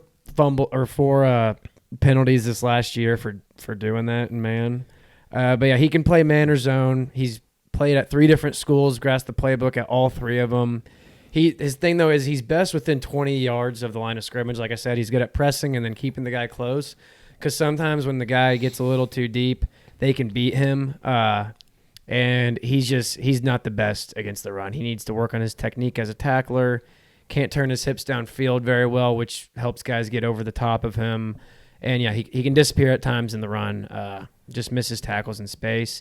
But I have him as a top 20 pick, probably a late first-round guy. His ceiling for me is – it's hard because one guy's only been in the league 2 years. So I did Kamari Lassiter or Jalen Johnson, just a corner who's fast, is aggressive, is going to be all over the ball, but might cause some penalties here and there. And then his floor, I put Kevin King. Basically the same kind of player, but just inconsistent, and he's getting you a lot more flags than he is actually punching the ball out. And he's pretty much not even punching the ball out. And, so that's my take on Colton Hood. Kevin King, that's a good pull. I forgot about I Kevin. haven't thought about that guy trash. in years. He was Washington, right? Yeah. Yeah. He had a lot of hype coming Is he out. on the Jake Browning teams? Uh-huh. Right? Yeah. They had a couple guys in that secondary. I forget the other guy they had, but all right. It was Trent McDuffie. You're right, it was McDuffie. Yeah. Yeah, they had an awesome secondary that year. All right. Next guy, we got Dylan Theinman, safety out of Oregon. He stands 6 foot, weighs in at 205. The number one quality about this guy that scouts are raving about is his IQ. You can move him all over the field. You can bring him into the box. You can let him go deep and cover the deep parts of the secondary. He's a very versatile player. And he's basically, he's been described as like the quarterback of the defense for whatever team drafts him. The defensive coordinator will be able to give him play calls. He'll be able to command the secondary and command the linebacking core and get everyone in position. He's also a great tackler. He's not necessarily a big hit artist. He's not a thumper coming down from the strong safety, lighting people up across the middle of the field. But he's a great tackler. He breaks down really well and gets people on the ground. He does have some concerns in man coverage. Once, a deep concept route where he's locked up one-on-one, he can struggle in. But in a zone scheme, he should be fantastic. And he's going to be a guy, like I said, the defense coordinator is going to absolutely love because he's going to relay the plays. He can move them all over the field. For my ceiling for him, I went Harrison Smith, old safety from the Vikings. Guy could come up, hammer the line of scrimmage. White dude. Really good. Why. Really. Wait till you hear my floor. But like Harrison Smith, IQ off the charts. He was the quarterback of the defense. Versatile guy. You can play him in coverage. You can play him in the running game. He was a defensive coordinator's best friend. For the floor, though, I've got Jeff Heath. The old Cowboy safety. Jeff Heath made some highlight plays. He could bring people down in the running game. He could make some good plays down the field in coverage, but was way too inconsistent to be a really starting caliber safety for a long period of his career. Could get burned in man coverage. So I think his floor, he could end up being kind of a rotational safety that you see starting a couple seasons and then kind of switching off after that. Yeah, I think he's going to be a stud. Really just a limited athlete. Yeah. I like him a lot. He's one guy, if the Cowboys decide to trade down at a 20, I'd love him. I would love to get him in like the early second if they Yeah. could potentially. He'd be Yeah. great, I think. All right, at 27, we got Ty Simpson, quarterback out of Alabama, stands at 6'2", 208. Now, he hasn't ran his 40 yet. We got the combine coming up here soon, but they're saying he might run anywhere in the 4'6", 4'7" range. But this kid, for the first half of the college football season, was in the Heisman running, looked like he could have been a top 3, maybe the 1 pick. But he's got a really good arm. He's accurate. He shows really good timing, really good anticipation. He has really good ball placement skills. He could throw it really anywhere and let his receivers go make a play. And even in tight windows, if he doesn't have receivers making a ton of separation, he's shown that poise and that kind of arm skill to where he can kind of make those angles, make those right reads, and give his receivers, some really good, throws and some places to make plays on the ball. His composure also is really good, and he can fit a lot of offenses too. He's not a type of quarterback that you could drop in or worry about dropping in and fitting any sort of scheme. He's kind of a versatile quarterback as well, and kind of like a Brock Purdy, he's got a really good quick release. He's got a whip of an arm. He can make a lot of good throws. Now, with his concerns, he was not great this year when playing under pressure. When the pocket collapsed, he kind of ran around at times with his head cut off and just threw the ball right into DB's hands. He made a lot of questionable plays. His IQ didn't look to be the best. He can force passes. And again, he's like Fernando, he's not an A-plus prospect in any regards, but he's got a lot of really good B-plus, A-minus tools that if he does translate to the NFL level and make it work, he can turn into a really quality quarterback. He's just a little bit raw. His IQ isn't fully there, so if you're a team drafting him, you obviously have to have an OC or a head coach that can really kind of mold and develop this guy and make sure that you can get the full potential and the full upside out of him. Now, for his floor, I have him as Zach Wilson. Zach Wilson was obviously looked at in a higher regard than this guy, but they're both first-round grades. They're both good athletes. They have the same exact size, and they both don't play with very high IQ at all that we've seen. They're both kind of that backyard baller type of vibe to where they kind of like to run around and make plays. And a lot of quarterbacks in today's NFL, you don't really win in that regard. You don't win, just throwing the ball up, making plays on your feet. You need a guy that has a little better feel for the pocket, and this guy hasn't shown the best feel for the pocket. Now, for his ceiling, I have him as Brock Purdy. If he is able to develop mentally and get in a good system with a good OC and be able to take the check downs, scramble out what he needs to, read the field, be able to evade pressure when it's needed and not force plays, he does have a Brock Purdy ceiling, no doubt about it. He can be a top 10, top 12 guy in this league. His arm talent is for sure there. He's mobile enough to make it happen. But obviously it's yet to be determined. So we see a lot of guys like this, but he did show enough arm skills at Bama, I think, to warrant a first-round pick. Yeah. I like the Purdy comp. Me too. I like that a lot. Yeah. I mean, he's got a lot of stuff to like. The accuracy, the vision, the timing, like you said. There's a lot of stuff to work with, but he is, basically nothing outside the pocket. I mean, he can't run at all. I don't even think he could run a little bit. He's supposed I to don't run. think he had a rushing touchdown this year. He's supposed to run the 4.6, he's- 4.7. Yeah, he's that's fast, what- but doesn't know how to Really? use it. He didn't run at all this year. Yeah, he just doesn't know how to use he's it. got the he's mobile. Like, he can be mobile. Really, for him, it's the IQ. It's Yeah. if he, and like that's why I compare him to Zach Wilson, because Zach Wilson had all the talent in the world, but obviously couldn't. Zach Wilson probably had a stronger arm than this guy, but I mean, and that's the thing when you're drafting these guys, you're obviously betting that he'll be able to like mentally be able to read an NFL defense and adapt. But if Ty Simpson can't, he's gonna suck. He's gonna be a backup. Yeah, after a year. And it's also, I think you got to take into consideration too. Okay, let me say the bad part about it. I guess first is that he was at Bama for like 2 years, 3 years, and didn't start at all. And then finally, when they start, he started 1 year, and then he's going to the draft because he thinks he'll get replaced. But he only should go to the draft now. Oh, I agree because but it's also he only started 1 year and they had a pretty tough schedule. I mean, they're playing in the SEC, good defenses, pretty Beat consistently. Georgia. Yeah, and exactly. And I mean, that's his first year. Like if a lot of these guys, they've started 2-3 years. Like if you had a full year of starting under your belt, I bet you'd look a lot more comfortable in the pocket and you wouldn't be panicking as much. And you could really. Like logically look at the field, see what's going on, process it, and get out of the pocket. Just process it quicker because he's used to practice play, and I mean the last live game he played was high school. My thing and then, is why I like to be honest, I'm not super high on him because like I think I'm not super high on if him your either. ceiling's a Brock Purdy type, like Brock Purdy's kind of a rare breed to be that small and have that high of an IQ. And like if I'm taking a quarterback in the late first round that has showed doesn't really have the smart head on his shoulders. I want a guy that's 6'5" and can run the 4.7s. I don't want a guy that's undersized and maybe a limited athlete, that's kind of what he is at this point. Even though he's got a wicked arm, but he kind of reminds me a lot of Baker.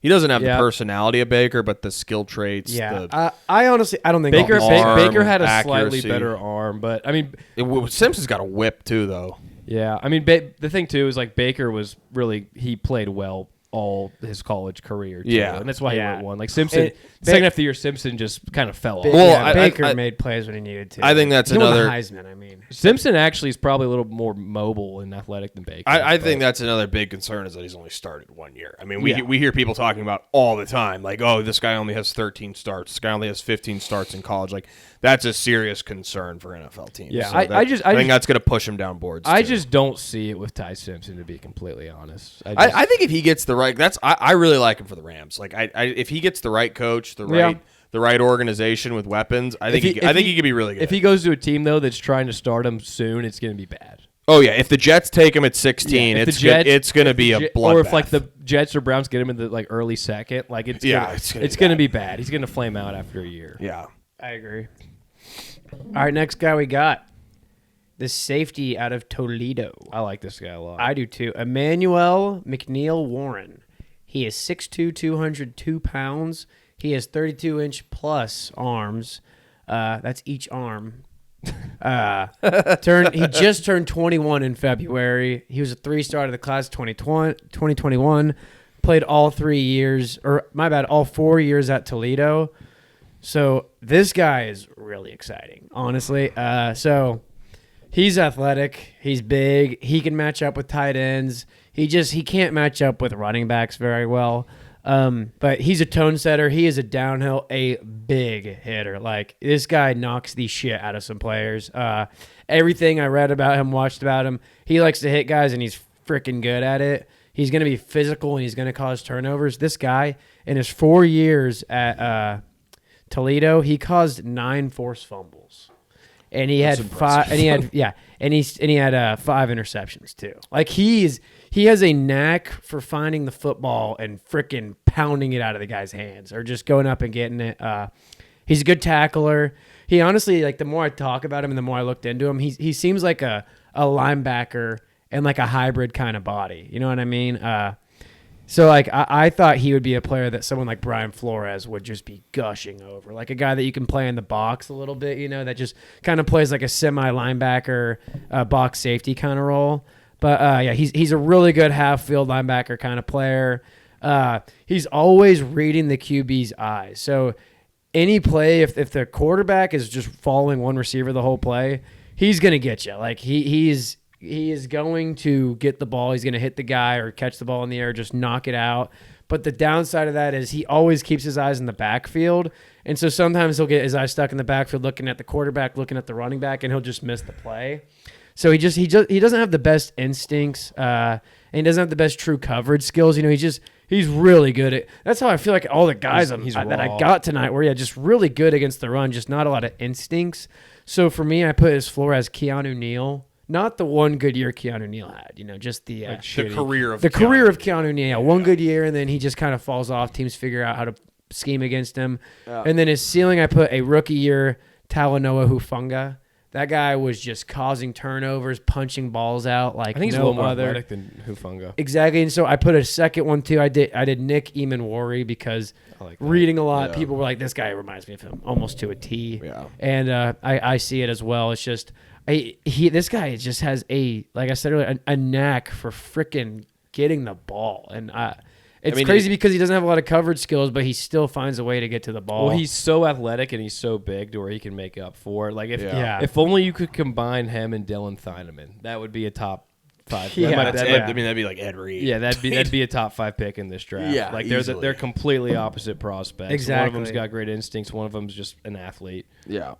I mean, if he's Hufanga, it's fantastic. And I mean, he's 6'2", dude. This guy could literally add if he went one NFL offseason, he could put on like 15, 20 pounds. He could probably play linebacker, outside The linebacker only thing I'd be easily. worried about with this guy is, like you said, he didn't really show great instincts or IQ, and like a safety that doesn't show good instincts, that's a pure athlete from Toledo, where I was going to say from Toledo is concerning. It's kind of scary. I feel like this guy, if he's going to be good, he's going to probably be a late bloomer and maybe take a couple years to develop.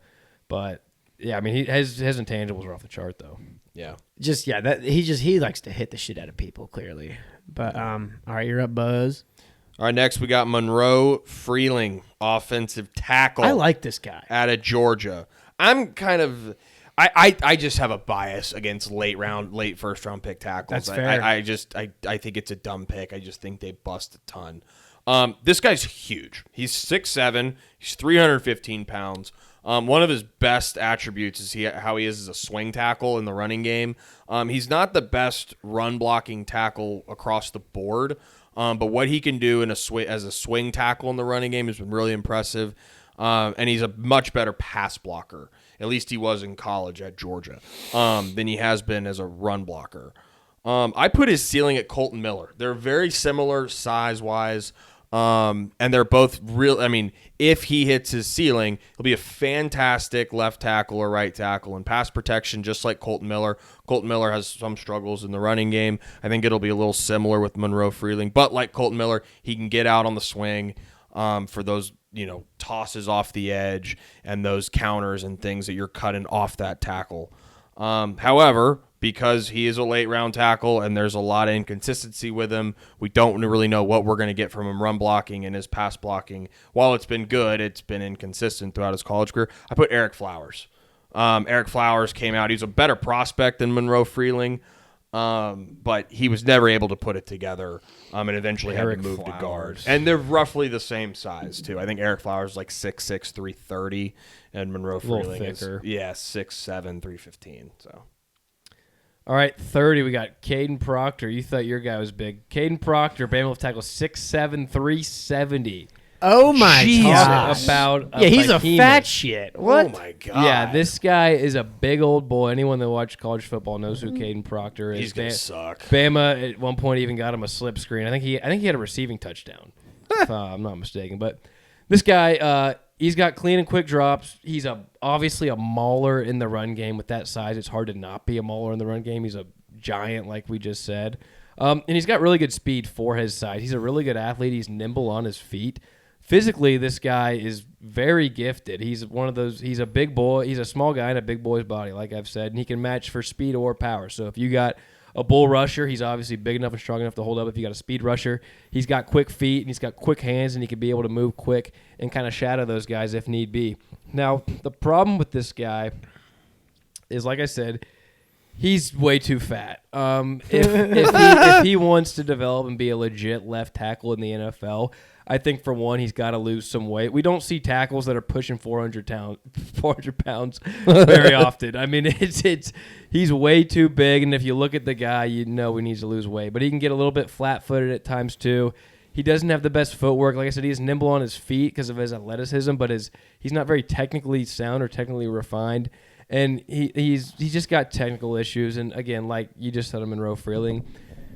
For me, if I'm looking at a guy like this, massive, great in the run game, but he's oversized and he doesn't have great footwork. He's not great technically sound. He's not great with his hands, and there's a lot of cause for concern on this guy. Obviously, that's why he's going later in the first round, the second round in some drafts now. For his floor, I have him as an Evan Neal. Both Bama guys, both monsters, both probably too fat. Evan Neal was never able to develop any sort of footwork, any technically sound moves at all, and he was a complete bust. The guy completely flamed out in the league. Now, for Caden Proctor, his ceiling, I have it as Jordan Mailata. If Caden Proctor can lose a little bit of weight, develop some technically sound, moves as a pass blocker, get a little bit better on his feet, show some better handwork, he could be a Mailata. He's a crazy good athlete, just like Mailata. They're both about 6'7", 6'8", monsters. But the big question mark for this guy is if he will be able to slim down on his LBs and be able to really technically refine his game, which when you get to linemen at this point, it's really hit or miss if they are able to ever develop that. If I had to bet on this guy, I'd bet he's closer to Evan Neal than Jordan Mailata. And to be honest, I'm not high on this guy. I think he's going to suck. I think whatever team drafts him is going to try to put him at tackle. He's going to get cooked by speed rushers, and I think he's going to kick into guard and probably have an Eric Flowers career. So, agreed. I mean, guys of that size rarely work out. Yeah, whether it's injuries or inconsistencies, like guys at that size, it's really hard to have a consistent, sustained NFL. Hey, look at my boy Scoot. I got a Scoot Henderson out of 10 rookie auto. I still have faith in Scoot. I hope he's a stud. I do too. I invested in him. Okay, number 31, I got C.J. Allen from Georgia. I really like this guy. He's 6'1", 235. He's going to be 21 at the time of the draft, a 4-star in the class of 2023. This guy actually enrolled early at Georgia so he could make sure he played his freshman year, which he did. He played 14 games, got 41 tackles, 2.5 sacks. Well, yeah, whatever. He did some stuff his freshman year. But one thing that's interesting about him in high school, he put up 84 tackles on defense while running for 1,600 yards and 26 touchdowns on offense. So, I mean, he's a freaking athlete. And on top of that, he's very instinctual. He checks every box for a linebacker that you want against the run. He's fast, again, instinctual. He's technical, hits hard, wraps up his tackles, and he's a quick decision maker. He's a guy that's not going to beat himself on game day. Like, he is very sound. He knows what he needs to do. He's just not going to do anything that wows you. Just going to do all the right things. He does end up near the ball a lot, like being able to recover. He had one recovery He had a forced fumble, 2 recoveries this year, got 3.5 sacks, 8 tackles for loss this past season, on top of 88 tackles. That's a really solid year for a linebacker, just doing stuff all over the field. But sometimes he just plays a little stiff, like in his hips and in his change of direction. He can miss some gaps sometimes when he's trying to – because his thing is he is so fast. He has a 4.55 speed, and he's really fast. And so whenever they're – running against them, he's going to find the guy quick, and he's going to go and shoot that hole. And sometimes, the running back's quick enough, they can get off that, go into another hole, and he'll miss that a little bit. And he doesn't have just the best movement backwards. But you could use him as a pass rusher. He can cover ground on the entire field. He's got decent speed. He handles the green dot responsibility for the Georgia defense. That means he's just getting the defense aligned. He's setting everything up. He is the commander of that defense. He knows everything that's going on where everyone needs to be lined up. So he's just not the best in coverage. I mean, he's everything you could ask for in a run-stopping linebacker, but he just isn't the best in coverage. So I have his ceiling at a Sean Lee. I don't know if either of y'all are even listening right now. What? I have CJ Allen. I like that. I have a Sean Lee or a Demario Davis because he's a lot like Sean Lee in the way he plays. He commands the defense, but he's fast like Demario and kind of plays the same way. The defense vibe. Exactly, captain. Yeah. And then so my floor, I took just straight captain vibes. Manti Te'o. This guy just did not work out in the league. He just wasn't athletic enough. I think if anything limits CJ, it's just going to be his athleticism and his ability to play in pass coverage because he has all the instincts in the world, and I think he'll be a decent player no matter what. I love CJ Allen. I think he's do going to be a too. stud. He's got a really high floor, I think. Yeah. I think he's going to be a tackler. I think he's a really safe pick. Like even me putting Manti there, I'm like, I feel like there's some better guys I could name, but that's just a guy that led a defense. I mean, this guy won a natty as a freshman. Yeah, but he's a 3-year starter. He still is limited though as like a coverage linebacker. Yeah. So, I mean that's why he's fallen. But yeah, like I mean, he covers the run from sideline. No, to he's gonna sideline. be a monster in the run no matter what. Covers every gap. But pretty he's much, yeah. I don't know. He's a little undersized and like I don't know if he's gonna be a guy that can cover guys Exactly. that are Yeah, he in the can't really field at a cover high running level. backs or tight ends. So Yeah. All right, last guy we got here, Brandon Cease, Colts, your guy. Corner from South Carolina. Stands 6 foot, weighs in at 190. This dude's a freak. He's insanely athletic. He's a freak. He can cover space in seconds. Ow. For a cornerback, he's a fantastic tackler. And he can get to the line of scrimmage and make tackles. He's one of the few corners that actually likes to go up and hit people. And he's really good in zone coverage. He likes to sit on routes. He likes to jump routes. He's an opportunistic corner. But because of that, one of his weaknesses is he can struggle in man coverage. And so that's, I think, where the concern with him lies is while he's got a ton of athletic potential and he's got some instincts to jump passes and to get in front of routes, he can be a little too opportunistic at times, and he can get cooked on the back end or he can get cooked on double moves or deep concepts down the middle of the field. Because of that, I put his ceiling, because I think he's so talented, I put his ceiling at Richard Sherman. I really think he could be, if he gets zone coverage and he gets the right coaching, I think he could be fantastic. And like Richard Sherman was not really a good man coverage guy. Like, he's never known for that. He was a guy to sit down, jump routes, control his part of the field. I think he could do that while come up and making a ton of tackles. But a guy like this, too, you have a lot of variance. I have his floor as a Dory Jackson, a guy who, again, had a lot of hype coming out, a lot of talent, but was never able to put it all together. I like it. I think this is a really good cornerback class, at least the first round. Roy Jackson was still a solid corner too. Yeah. Yeah. What do you think, Cole? It's your guy. I like Close it. your guy. You like it? I like it. Yeah. You think Richard Sherman's a little too high? Swing for the fences, man. Oh, why not? So Yeah. it's a ceiling. Yeah, well, I mean, Why yeah, cap it? Go for the best. Yeah, why cap it? All right, we got some off-season moves for the NFC and AFC East ball clubs. I want to start us off with the Philadelphia Eagles. Now, currently, Philadelphia has negative 4.6 in cap remaining. We're going to run a little bit of magic, though, and free up some room. So, Philly, we're going to cut Michael Carter and save $8.7 million on the cap, which is going to put us at around $4 million. And they got a bunch of other shit players. I'm not getting into the details on it. But if they can cut down the roster a little bit, a bunch of backups, reserve guys, we can make about $15 million in cap. You can trade A.J. Brown before June 1st, but it would result in a negative $25 million cap hit. So we're not going to trade A.J. Brown at least before June 1st. We're going to hold on to him for right now. Now, obviously, Jalen Phillips is gone. He's going to outplay us. We can't afford him. Now, if I'm Philly, I'm looking at bringing back 2 out of these 3, being Dallas Goedert, Nakobe Dean, and Reed Blankenship. Dallas Goedert's projected $6 million, Dean $8 million, Blankenship $7 million. So if I'm Philly, I'm looking at bringing 2 of these 3 guys back. I don't care how you do it, but you got to bring 2 of these 3 guys back. They're your biggest key free agents on the market here. And now the team's biggest needs are edge rusher, offensive line, and defensive backs. And we're going to flop into the draft for Philly. At pick 23, I'm going to grab Akeem Mesidor to replace Jalen Phillips. This guy, 12.5 sacks this past year at Miami. He's a ready-now player. I know he's going to be 25 by the time he gets drafted. But this guy can step in and immediately be a day-one starter for Philadelphia because he is that experienced and has that much have that much talent. He may not be, a long-term projection play, but he, at the very least, is going to be a solid win-now player, which is what Philly exactly needs. And then in round 2, and obviously, I don't know if these guys are going to be there, but we're going to grab either Dylan Thieneman or Emmanuel McNeil-Warren to replace potentially Reed Blankenship. Thieneman is honestly just an upgrade over Reed Blankenship. Kind of the same type of player. He's just a little more upside. And McNeil-Warren would be an even bigger upside play if he's there. Not a good shot these guys are there, but if they are there, that's who my dream targets are for them in round 2. And then in round 3 at pick 68, I'm grabbing the best offensive lineman on the board. That'd be Emmanuel Pregnon, Sam Hetch, or Connor Liu. And now with all these moves, we're bringing back pretty much our same exact offense. We might lose Dallas Goedert, but the O-line remains intact.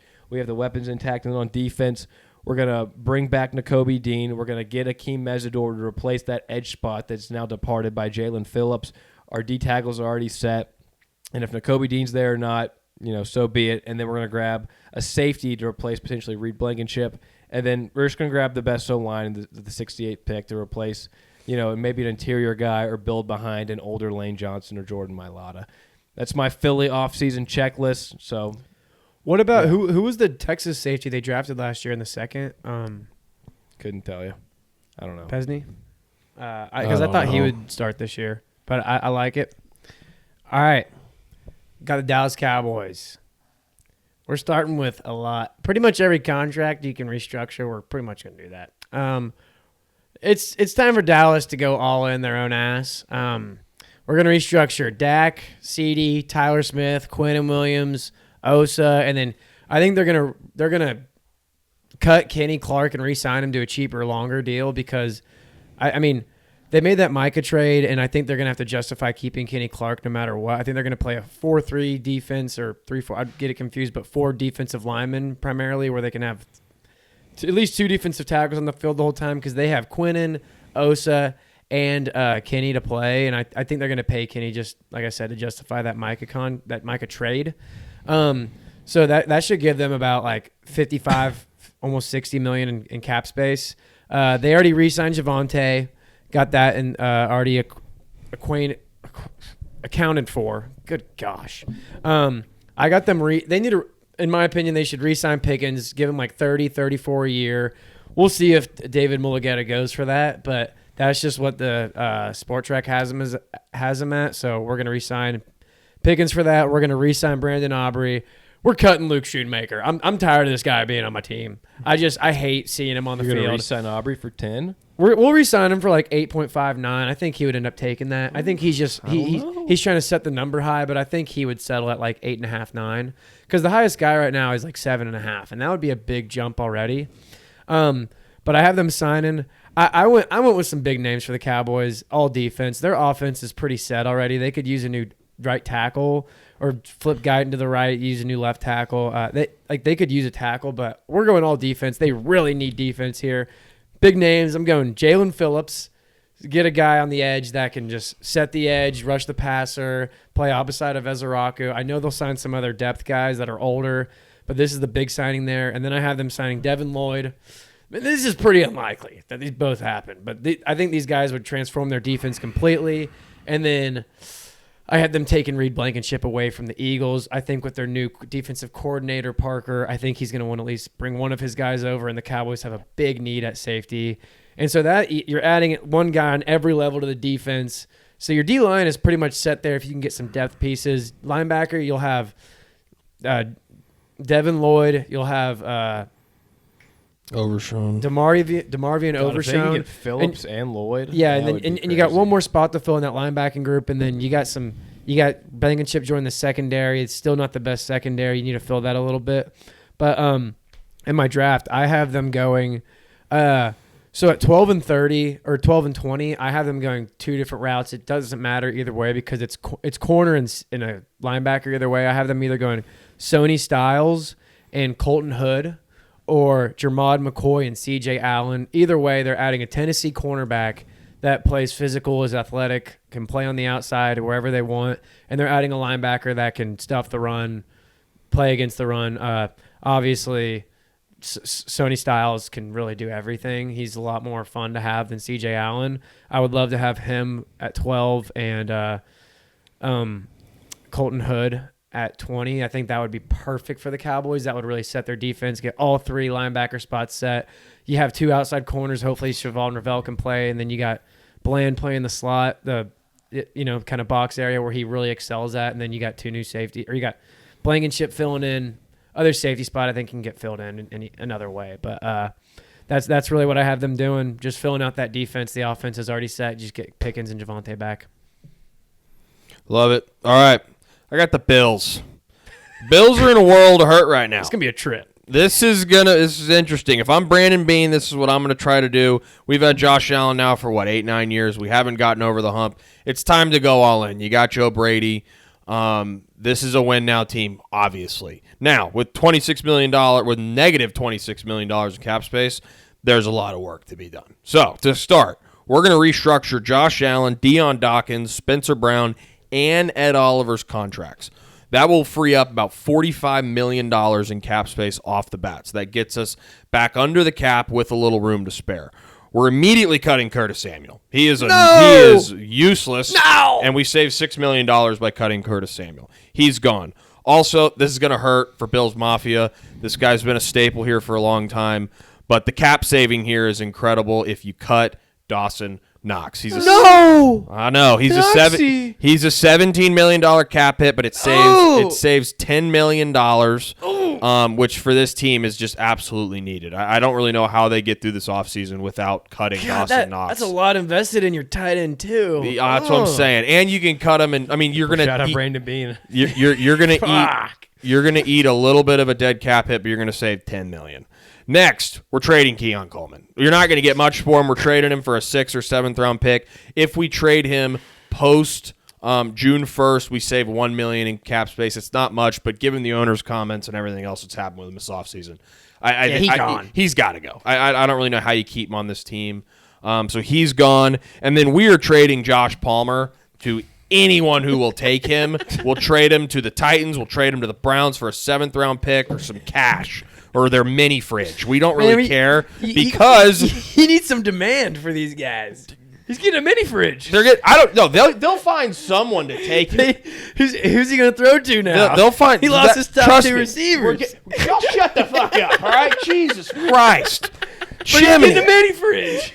I'm just fucking with you. Oh, my God. Okay, we're trading Josh Palmer. He's on a 3-year, $36 million contract now. If we trade him, we save $10 million. He's on a $36 million. Yes, it's horrible. I did not trade him for whatever you can. If all that occurs, the Bills now have $44 million in cap space moving into the offseason. First order of business, you've got a lot of free agents from your own team. You've got Connor McGovern, you've got Joey Bosa, and you've got Matt Milano. Those are kind of the 3 headliners. I don't think there's any way you can keep Connor McGovern. I mean, his projected contract is going to be about 16 to 17 million a year. Joey Bosa is old. I think they move off him. I do think they can keep Matt Milano.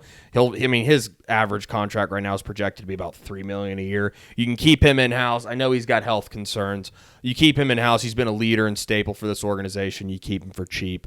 I think everyone else you're getting rid of. You don't really have a lot of guys other than the guys we just talked about. Now the big move that we're going to make here, the Bills are trading for A.J. Brown. They've freed up the cap space if they can do it and they can even do this pre-June 1st. If they do it pre-June 1st, we'll trade him for, I put together a 2nd round pick and a 5th round pick.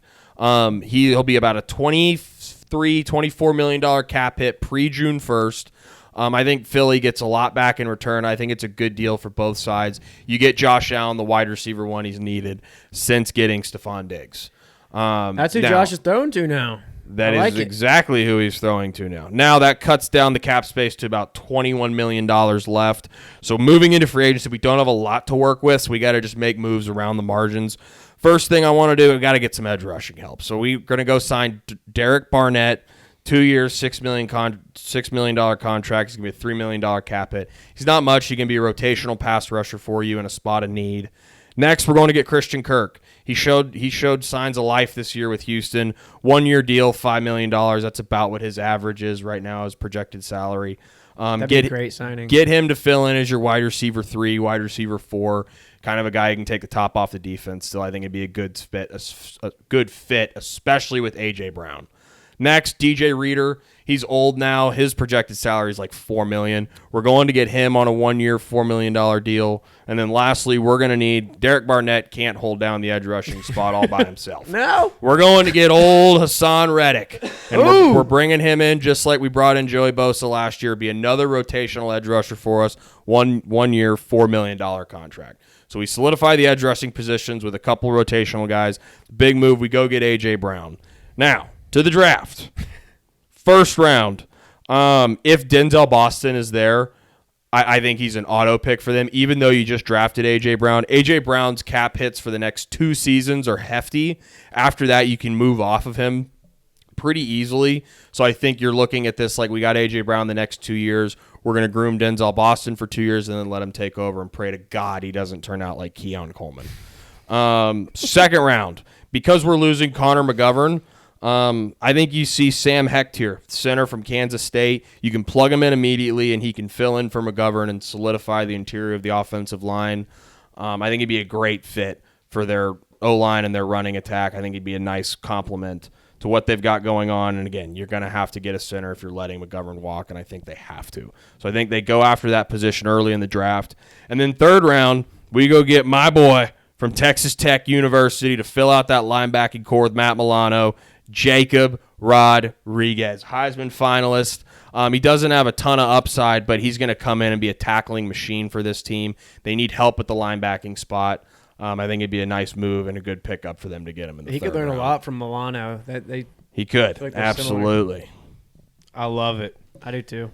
All right, we got the New York Giants up next. This team currently has the New York Giants offseason plans. They currently have negative $5.8 million in cap, even with a quarterback on a rookie deal. Somehow they are in the negatives. But what we're going to do is we're going to restructure Burns, Dexter, Adebo, Thomas, Holland, and Slayton to create about $50 million in cap. So we're going to get real wiggly here with restructuring deals for the New York Giants. Now, our first order of business, we need a wide receiver 2 outside of Malik Neighbors. We're going to bring back Wan'Dale Robinson at $17 million per year. We're going to re-sign Jermaine Ulu-Munner at $8 million a year. He was a decent right tackle for him last year. We're going to re-sign Micah McFadden on a cheap deal to just kind of hold down the linebacking corps for right now.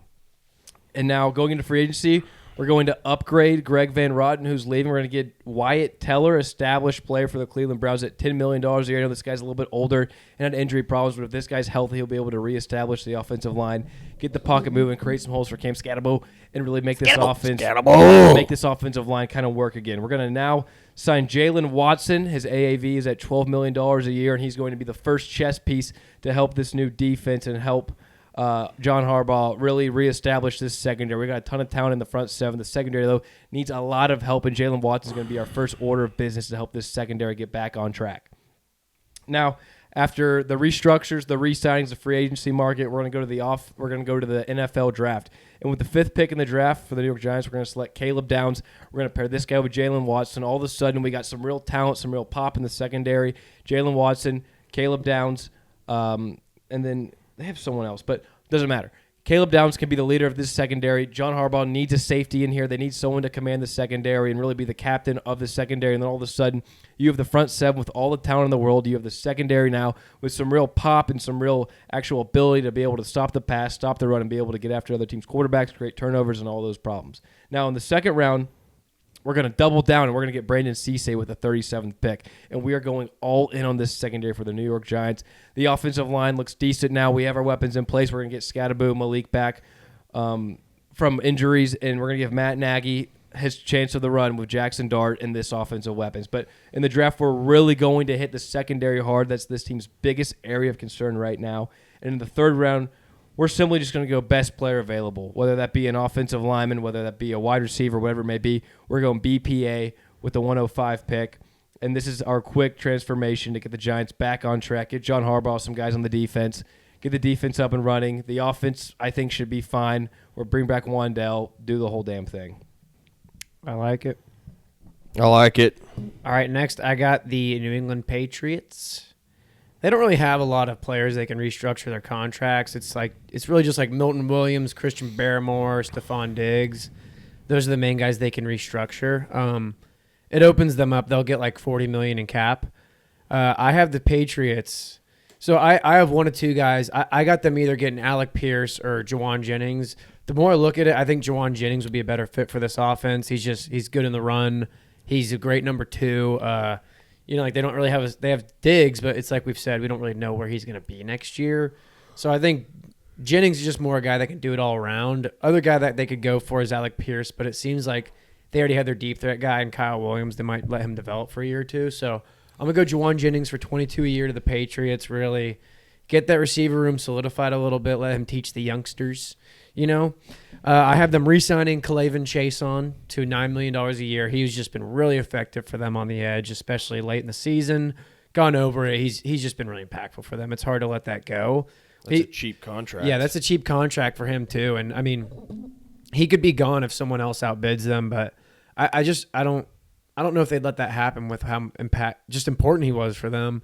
And then the last one, I did have the Cowboys getting him as well, but Devin Lloyd for $22 a year. I think this guy is a game changer on defense. I think he could step into any defense and just start making plays right away. But, I mean, I could see them also just going more the draft route to get a linebacker. They don't have a ton of glaring needs, but they could just kind of use dudes everywhere, So in the draft, they have the 31st pick. I have them selecting Colton Hood. I'm really high on this guy. I know they have Christian Barrymore and Carlton Davis in the secondary, but I feel like they need more help in the secondary. And this guy is just the best guy on my board, so I have them taking him. At 63, I have them taking Mason Thomas out of Oklahoma, OU. This guy's he's ferocious off the edge. He can get to the quarterback. Great pass rusher. They need to add pass rushing depth. They need some youth there to mix in with Chason and Harold Landry. Just get more youth on this team. And then pick 95. My favorite pick that I have for them is taking Harold Perkins Jr. to help fill out their linebacker core. I think this guy's very slept on. I went to a Arkansas game 3 years back where he was playing, and he was literally the only guy I could notice on the field. He was disrupting every single play for Arkansas.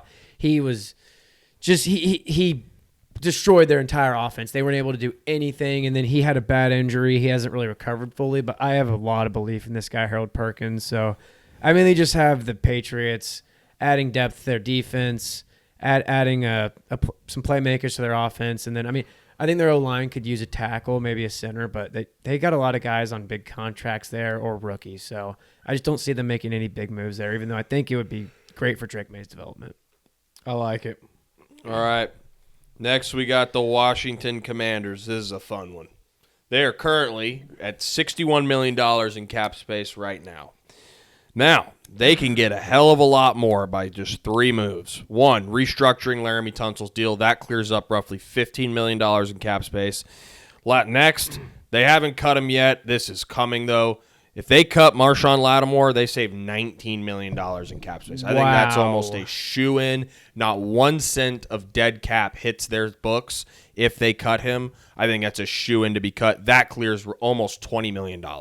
Next, we're just going to cut Quan Martin. That saves another $3 million. Who is that? He was a non-factor for them this year. After those 3 moves, Washington sits at $98.5 million in cap space. Good God. When you have a guy like Jaden Daniels on a rookie contract, this is when you go balls to the wall and you go all in on this deal. You still have 3 years left of Jaden Daniels on this contract. This is the time to go all in. They don't have a lot of guys to re-sign. We're not re-signing anybody. We're going out and we're going to get new players to revamp this defense and help this offense get back to where it was 2 seasons ago. We are making 1 trade. There's been a lot of turmoil in Jacksonville recently with Brian Thomas. Ooh. The Commanders are calling the Jaguars, and they are trading for Brian Thomas for a 3rd and 6th round pick. Right now, Brian Thomas's cap hit is a mere $4 million. So you go get Brian Thomas, you pair him with Terry McLaurin. One of their free agents is Deebo Samuel. We're not bringing him back, especially making this trade. You've got 2 good guys now on the outside, and you're betting on that upside with Brian Thomas as that new wide receiver 1.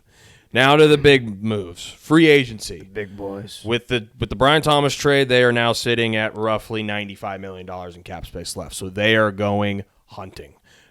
First thing they're doing, Zach Ertz is out for the year and he's a free agent. They're going to get Dallas Goedert, and they're going to go 3 years, $18 million to plug him in at tight end. Goddard's a fantastic tight end. I think he'd play really well with Daniels and especially with McLaurin and Brian Thomas on the outside.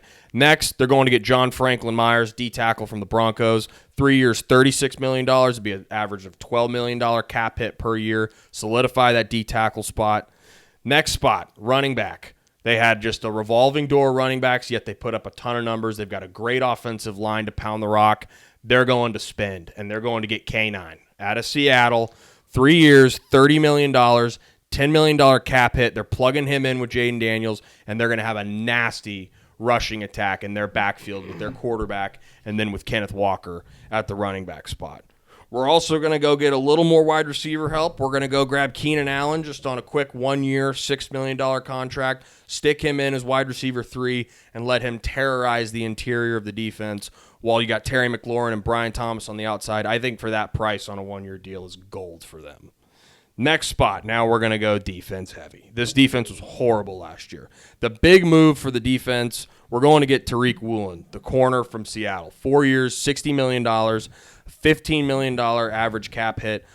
This is a Dan Quinn kind of guy. I know we've talked about it before. Long, rangy corner, ton of upside, super athletic. This is exactly the kind of secondary player that Dan Quinn wants.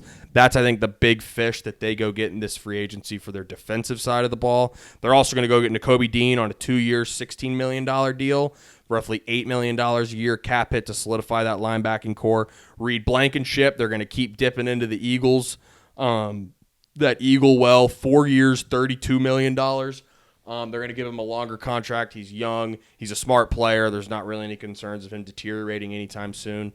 That hits at about an $8 million cap hit per year. Then they're going to go spend another 1 year mercenary, Khalil Mack. 1 year, $20 million contract for Khalil Mack. They're going to go get him out of L.A. They're going to bring him here on a 1 year contract and let him terrorize the passer at their edge position, along with bringing in John Franklin Myers to really solidify that D-line. And lastly, go get another cornerback just to help out as a rotational guy. Rasul Douglas, been in the league a while. He's a solid corner. He's nothing special, but he can be a guy as your corner, as your number 2 corner, your number 3 corner that you can play with confidence. Now, given all the moves they just made, there's not going to be a whole lot of going on in the draft. They don't have a second-round pick, but they do have the 7th pick in this draft. With how it's currently standing, the mock draft I did had David Bailey falling to them from Texas Tech. You solidify him, you plug him in at your D end, and all of a sudden in one offseason, your defensive line went from a bunch of nothing to Khalil Mack, David Bailey, and John Franklin Myers. It would be over the moon if I was a Commanders fan and could get David Bailey at the 7th pick to plug in with Dan Quinn. Like I said, don't have a second-round pick. 3rd-round pick, this guy has been mocking there. I think he's a much better player, but I went with Dylan Theinman. This is where he was in the draft, the safety out of Oregon. Another great Dan Quinn guy to solidify the secondary at the safety position. You got him and Reed Blankenship now at your safety spots. Another really smart smart safety that Dan Quinn can move all over the field and use him as the quarterback of their defense. And just in one offseason, the Commanders are reloaded with talent, use their cap space, and they're ready to compete now next season. I love that. Mm-hmm. That'd be a dream offseason for them. That would be like that Eagles offseason from yeah. like 10 years ago. When that would be fire. Went out. I mean, they've got the money to do it. Like, I don't know why they wouldn't. I love that. All right, we got 2 more. I got the Dolphins and Bills. Let's run through them real quick. So Miami currently has $20 million in cap space. They obviously brought in Jeff Hatley as head coach and Bobby Slowick as OC. This team needs a lot of talent really everywhere. So first thing we're going to do is we're going to trade Tua Tagovailoa to any team that will take him for literally anything. And now I know that'll be a $45 million dead cap hit this year, but it'll save him about $11 million this year on the current cap, which will bump him to 31. We're also going to just offload our talent. We're going to trade Minkah Fitzpatrick to Dallas for a second-round pick, which is going to create another $10 million in cap space. So now we're looking at about a little over $40 million in cap space. We're going to bring back Rasul Douglas on a $4 million a year. We're going to bring back Rasul Douglas on a $4 million deal. He was a really solid cornerback for him. You're trading some secondary guys. You need some help, some veterans in there to help steady that ship in the secondary. We're going to sign Malik Willis on a $15 million deal. You got nothing to lose signing this guy. If he's awesome, great. You have your franchise guy. If he sucks, oh well, you move off in a year or two. You kick the curb on him. We're going to bring in Zion Johnson from L.A. on an $11 million deal. Great run blocker, one of the best run blockers in the league. Help establish that run game with Achane a little bit more, get that run game going. And then we're going to sign a few young, high-upside defenders on some cheaper deals. We're going to look at Azeez Ojulari on a $2 million deal. The guy's only 25. I know he kind of stunk with Philly this year, but we're going to bet on the upside for Miami with the cap we have left. And we're also going to sign Andrew Cisco at the safety spot to replace Minkah Fitzpatrick on a $4 million deal. I know this guy also did improve a lot with New York, but he was a higher pick. Still got a lot of talent, still room to grow. He's still also only 25 years old. And then we're going to look at bringing either one of Cam Jordan or Von Miller on a one-year deal worth about $6, $7, $8 million. Really just to get a veteran in on that defensive line group, give Jeff Hatley a guy that can get for the quarterback and just a leader on his defense. Now, after managing our current players and the free agents and all that, we have the pick 11, and we're going to go – or no, my bad. We have the 11th pick, and we're going to go with Spencer Fanu at right tackle. Patrick Paul was decent at left tackle. We have Aaron Brewer, who was at center, who was a second-team All-Pro. All of a sudden, this Miami offensive line has some real juice, and we take another step forward. We build the offensive line. We build in the trenches for whatever quarterback that we get next year, or maybe Malik Willis right now. If I'm Miami – obviously, we're not a win-now team, and I think if you're not a win-now team, your best move to work your cap is to build in the trenches, and so that's the first move in the draft, getting Spencer Fanu at 11. Now at pick 43, if one of the edges falls, like Cassius Haller, one of those guys, we're going to take him, but those guys really aren't falling in mocks, so we're going to take Keith Abney, the second out of Arizona State, help re-solidify that secondary. We need some help there after trading Minkah Fitzpatrick. You can pair him with Rasul Douglas out there. You got some talent at the cornerback spot. Third round, we're going to go with Zachariah Branch at receiver. Tyreek Hill's out of town now. We need just a steady receiver to help Jaylen Waddle and really, just solidify the offense. And, again, for whatever quarterback there, he's going to need weapons. Darren Waller ain't helping nobody. Jaylen Waddle can't do it all himself. We're going to get Zachariah Branch at pick 75. And then with pick 87, we're going to take the high upside pick, and we're going to turn in our lotto ticket on Drew Aller. If this guy hits, he could be an all-pro quarterback. If he doesn't hit, you're only wasting a late third-round pick. Doesn't matter. We're going to create a QB competition between Malik Willis, Drew Allard, and Quinn Ewers, and we're going to have some real competition and hopefully upside that one of these guys pans out. Hopefully Quinn does. Shout out to our boyfriend of the pod. But for Miami, you're looking to build in the trenches. You're trading off of current deals, and you're looking to build up from the ground up. Miami, obviously, they're not trying to win right now. So we're kind of just building from the ground up, trading off guys right now. Getting rid of Tua in itself is a massive move. But that's the Miami offseason agenda. I like it. Just revamp. They're in a world of hurt. Yeah, this team doesn't have a lot of direction to go. But now, last team on here, we got the New York Football Jets. They currently have $63 million in cap space. So our first order of business for the Jets, we're going to restructure Justin Fields. That'll save about $15 million. Brandon Stevens to save $8 million, and Jamie and Sherwood to save $5 million. Our cap room is now at about $91 million. We're going to put Breece Hall in the franchise tag. You need weapons on offense. Breece Hall's a stud. We're going to tag him at $14 million. We're going to re-sign Elijah Vera Tucker at $13 million. And we're going to re-sign John Simpson at $6 million. So we keep the running back room intact. We keep the offensive line room intact. We already have two good young tackles. So in the backfield offensive line, we're pretty much set. Now, going into free agency, Miami, we have $58 million in cap space to work with. We're going to bring back Jalen Phillips at $20 million. Now, we traded this guy out of town, but this team needs edge rushing. Scratch that. He was with the Dolphins. For the Jets, we're going to sign Jalen Phillips to a $20 million deal. This team, they need edge help bad. They traded Quentin Williams last year. They don't really have many guys that can get after the quarterback. I think this is one of the big fish out there. If you're Miami, you make all these moves, you have money, go get a Jalen Phillips out there. You're also going to go sign Nakobe Dean to command the middle of this defense and be your stud linebacker at $8 million a year. You're going to also sign Jalen Watson at $15 million a year to help out that secondary after Sauce is gone. Now, you need dogs out there. This guy is also only 26, so he fits your current timeline, and he could be a win-now player and a player that can win in the future. You're also going to sign Donovan Wilson at $7 million. Andrew Cisco is now out of town. You need just a reliable veteran safety, Donovan Wilson. Not the flashiest name, but he could be a nice fit for Aaron Glenn at $7 million. And then our last signing with our little cap we have left in free agency is getting Jalen Naylor at $4 million. The guy showed a little bit of flash in Minnesota, but again, we need a guy next to Garrett Wilson to command some of the attention away from him. Jalen Naylor could do that. Now, we go to the draft for the New York Football Jets. We got a lot of draft picks to work with. And at the 2 pick, we're taking Arvell Reese, the most talented defender in the draft, maybe the highest upside player in the entire draft. We're going to bet on the upside and bet he turns into Micah Parsons for us. At pick 16, again, how I do with Miami, for the Jets, we're doing the same thing. We're going back into the trenches. We're going Peter Woods at 16. This guy can play the 3 or the 5 tech. This guy could potentially be your Quinn Williams replacement. And if Peter Woods and Arvell Reese hits, all of a sudden the Jets, you already have the 2 young tackles on the offensive line. You re-signed Vera Tucker. Your defensive line all of a sudden now has some real exciting young juice with Jalen Phillips, Arvell Reese, and Peter Woods, all young, all oozing with talent and upside. Now at pick 33, we're going back on defense, man. We're going Emmanuel McNeil Warren. We're getting a high upside safety, a guy that can command the secondary. And then for our last pick that we'll do on this pick 44, we're going Chris Bell to, again, just replenish the receiver room. And you get the most talented receiver on the board here in Chris Bell. And now you have Garrett Wilson, Chris Bell, and Jalen Naylor. Whoever's playing quarterback this year will have some actual weapons to throw to.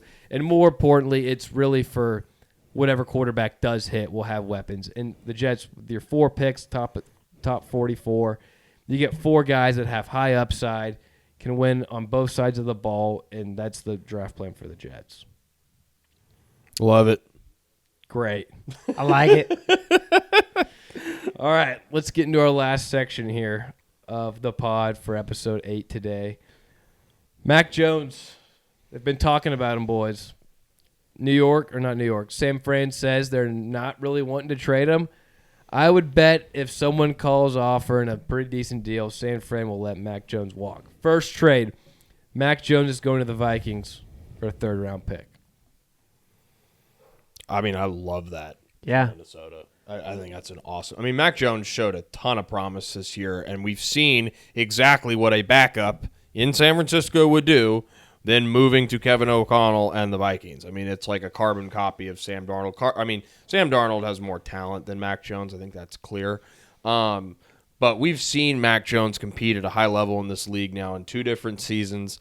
And with the weapons around him in Minnesota, I would be giddy if I was a Vikings fan. Stick him in the pocket and let him pepper J. Jeff, Addison, Hawkinson, and get this offensive team back on track. Yeah, I agree. They just need to add some kind of veteran QB. Anyone that's maybe been starting somewhere besides Tua. But yeah, I agree that Mac would be great for them. All right, next one. Mac to Indy for a 3rd. Same thing. I feel like they might want a QB that's a little more mobile. So I'd rather see him on the Vikings, but for a 3rd-round pick, that would be a great value. They don't. I think they should go back with Danny Dimes though, because you're getting Mac Jones for 2 years for like $10 million. He's got 1 year left at like. Oh, okay. I was thinking of the Tyson Badgett deal then, because he's going into a 2-year, $10 million deal. I mean, yeah, like he wouldn't fit as well on the Colts, but they're probably the next best team that could use him. Yeah, I think the Vikings and the Colts are the 2 clear teams that any quarterback should want to go to. I mean, you've got weapons galore. You've got an awesome running game, still a good offensive line, a great offensive coach. I'd love to see Mac Jones with Tyler Warren and with Josh Downs and with Michael Pittman. I think it'd be a really good fit. Steichen would be cooking up plays for them. And I mean, we saw Mac Jones with even Jake Tongs this year at tight end. I mean, when Kittle was in, he was fantastic. But he was even able to build a really good relationship with Tongs there. I think that relationship between Mac Jones and Tyler Warren could really bloom into something special for them. And also, you're in a division while you've got Houston with a fantastic defense. Jacksonville's defense isn't anything to be scared of. And most of the really good defenses, at least talent-wise, outside of the Broncos and the Texans, are in the NFC. Like, those are where the real rosters are, whereas in the AFC, it's more quarterback-driven. Yeah. So I think the Colts could continue to build their roster with a cheap quarterback like Mac Jones, and it could work out really well. And the thing with Danny Dimes, I think we know the ceiling on that team. While we saw it go really well for the first half of this year, I just think that team was destined for a first-round exit regardless. Mm-hmm. And I still think there's some hope with Mac Jones that he could really turn out to be, a top 12 quarterback in the league if he pans out right. So I really like that spot for Mac as well. All right, 3rd trade. Mac to Atlanta for a 3rd. He'd probably fit there better than he would the Colts, honestly. I never really thought about them. I kind of forgot about them for the QB market, honestly. But, I mean, he's kind of like a Kirk Cousins light. I mean, I think he'd be great on their team. They have so many weapons, especially if they go out, like we said earlier, get a player like Shaheed to really stretch the field. Because, I mean, every spot on that offense besides wide receiver 2 or Darnell Mooney's fine. They're set, though. Like, they have 3 crazy playmakers and a solid O-line. So, I mean, I think Mac would excel there with Stefanski playing calling as well. Yeah, I agree. I mean, obviously they're moving off Penix in this spot. I don't know if they do that this early. Maybe create a quarterback battle type of deal. Yeah. I think like similar with Tyler Warren, I think a London Mac Jones combination could be deadly. I mean, he's a precision passer. Drake London is a possession receiver who's a target volume guy. I mean, that fits Mac Jones's play style perfectly. And Kevin Stefanski and this offense is built to have a pocket passer. They're not really built to have a playmaking quarterback. They're built to have a guy to just pick people apart from the pocket, given their talent at the weapons. So, yeah, I really like it. You've got a great running game. You've got a great offensive line.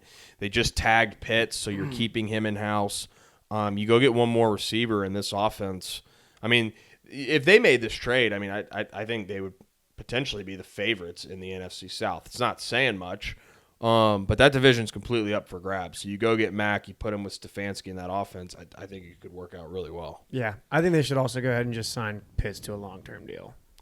All right, last one, Mac to Pitt for a third. Hate it. Yeah, I don't like it. That team, that offense, they have some good, solid young O-linemen, but other than that offense has nothing going for it. I mean, that's why I've always said, like with McCarthy, you should just go get a rookie QB and let him develop him a little bit. Like I don't think he would get far with Mac Jones at all, especially with those weapons. That would just keep them in that middle tier purgatory. I think that would be bad for them. Yeah, I think the Steelers need a full reboot. And the other thing is, like, the weapons they have, I mean, they've got two running backs that are both probably better suited as RB2s, as complements to a real thumper at the running back spot. DK Metcalf, I don't think, is a receiver that would fit really well with Mac. And the play style that he has, I think DK works more with a playmaking kind of guy who can get out of the pocket and let DK kind of break loose down the field. He's never been a route technician. He's never been a guy who's, the quarterback's hitting on a 2-3 step drop, which is kind of Mac's game. So it just seems like you're just getting back on the hamster wheel if you're Pittsburgh, and I just think they need to blow it up and reboot this thing and go get a young quarterback and try to revamp the talent they have on this offensive on the offensive side of the ball. And it just, with Mac, you're running in the same circle you've been running in forever. So yeah. I don't like it for either party. I think Mac fails there too. I just don't think they have the talent. Yeah. I got Waddle trades. Yeah, I thought we weren't doing them, so I stopped doing them. Hang on.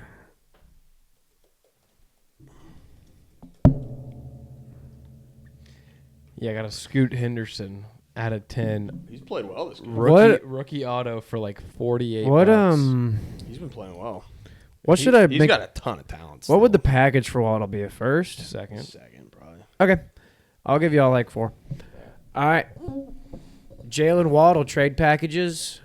First one, Jaylen Waddle to the Broncos for a 2nd-round pick and a 6th-round pick. Why not?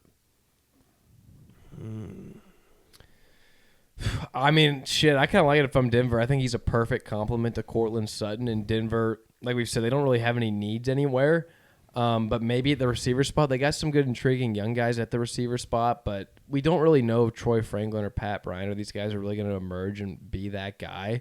And, I mean, Jaylen Waddle would just add another fold to this offense. And I think if you're a team like Denver, you looked at where you were, you made the AFC Championship, you could easily convince yourself that you might have won the Super Bowl if your quarterback never got hurt, and you go get Waddle, who would step in and I think was probably your most talented receiver, maybe your best receiver, and could pair perfectly with a Cortland Sutton. I like it. I completely agree. I think not only would he be the most talented receiver by far, he's the most talented weapon by far. Yeah. I mean, they don't have a lot of backs.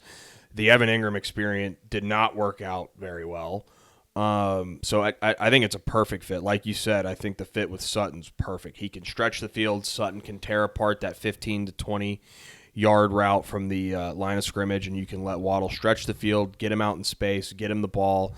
And I think it could also help free up the guys like Troy Franklin, Marvin Mims, Pat Bryant, maybe move one of them out. But, I mean, Denver made it to the AFC Championship game, almost won with their backup quarterback, and their number one running back was R.J. Harvey. Their number one receiver was Cortland Sutton, and their number 2 receiver was Troy Franklin or Marvin Mims. Like, this is a team that's depleted offensively at the weapon positions, and so getting a guy like Waddle in there with his type of skill set, which is not something they have, I think would be huge for them. And giving up a second-round pick, too, what are they drafting, 29th, Yeah. 30th? Like, you're giving up And one of the for- worst picks in the second round. And So- just to help like continue to develop Bo Nix too. Absolutely. Like see another element of him with a real like burner like that. Well, and Nix has a cannon, too. Like, Yeah. he can chuck that ball down the No, I field, think so he's a good quarterback to pair him with. Yeah, that's a move. Like if you're Denver, I think you're at a point where you need to be really aggressive, especially with Bo Yeah. on his rookie deal. I think that'd be a fine move. I think it'd be awesome. Well, and I think the other thing, and we'll probably get to these teams too, but I think a lot of the other teams that are going to be going for Waddle, like the Bills, the Patriots,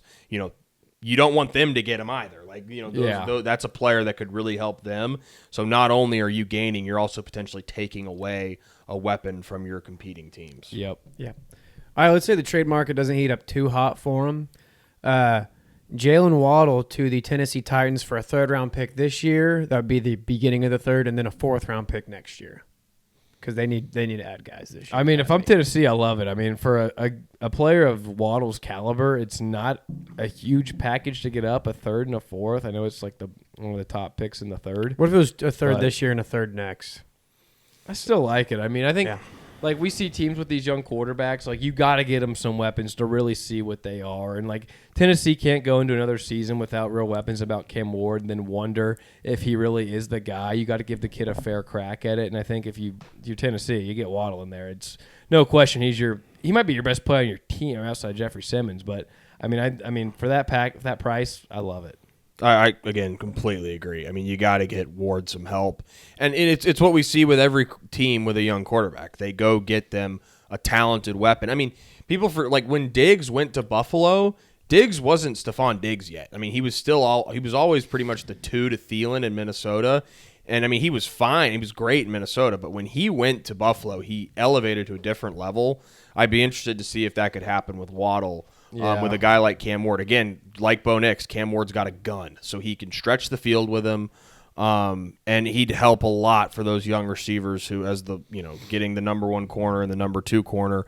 Now they're getting the number 2 corner and the number 3 corner. That's going to open them up more and give them a lot more room in the middle of the field to make plays. So I love it for Tennessee. And I actually really like it for Waddle. I think Waddle has been kind of suppressed by Tyreek Hill throughout his entire tenure with Tua and the Dolphins. He's never really had a shot to be the number 1 somewhere. So I think if you're Waddle, I would love this spot. Yeah, I think it's a move. Yeah, if you're Waddle, it's like he's never gotten a good target. You're looked at as like a top 15 guy, but that's the kind of move that can make you looked at as like potentially cracking like a top 5 talent in the league. I mean, his target share has always been around like 5 to 7. Like, I mean, that's going up to 7 to 10 now, and you really get to showcase your talent there. So I love it for both sides. Yeah, I was going to say the Raiders too, but it's literally the same exact situation. So God, I love the Raiders. Yeah, that would be Holy good. God, it would just be a little bit better because he has guys around him at tight end and running back to help I was going to complement his say, game. dude, that combo of Genty, Bowers, and Waddle for the Raiders is disgusting. It would be what you drafted Ruggs for. Exactly would be. Exactly. I mean, that honestly, I think the Raiders might be my favorite spot with a young court with getting a rookie like Mendoza. I mean that's a home run. I think for both sides because I mean Waddle then again gets to be the 1 and Mendoza gets a burner to pair with his generationally talented tight end and generationally talented running back. I mean that has the makings of a really good offense if Mendoza pans I think out. they're the team that really needs to make a move for a veteran wideout. Yeah, But I love that move. All right, next one. Jaylen Waddle to the San Francisco 49ers for a second-round pick.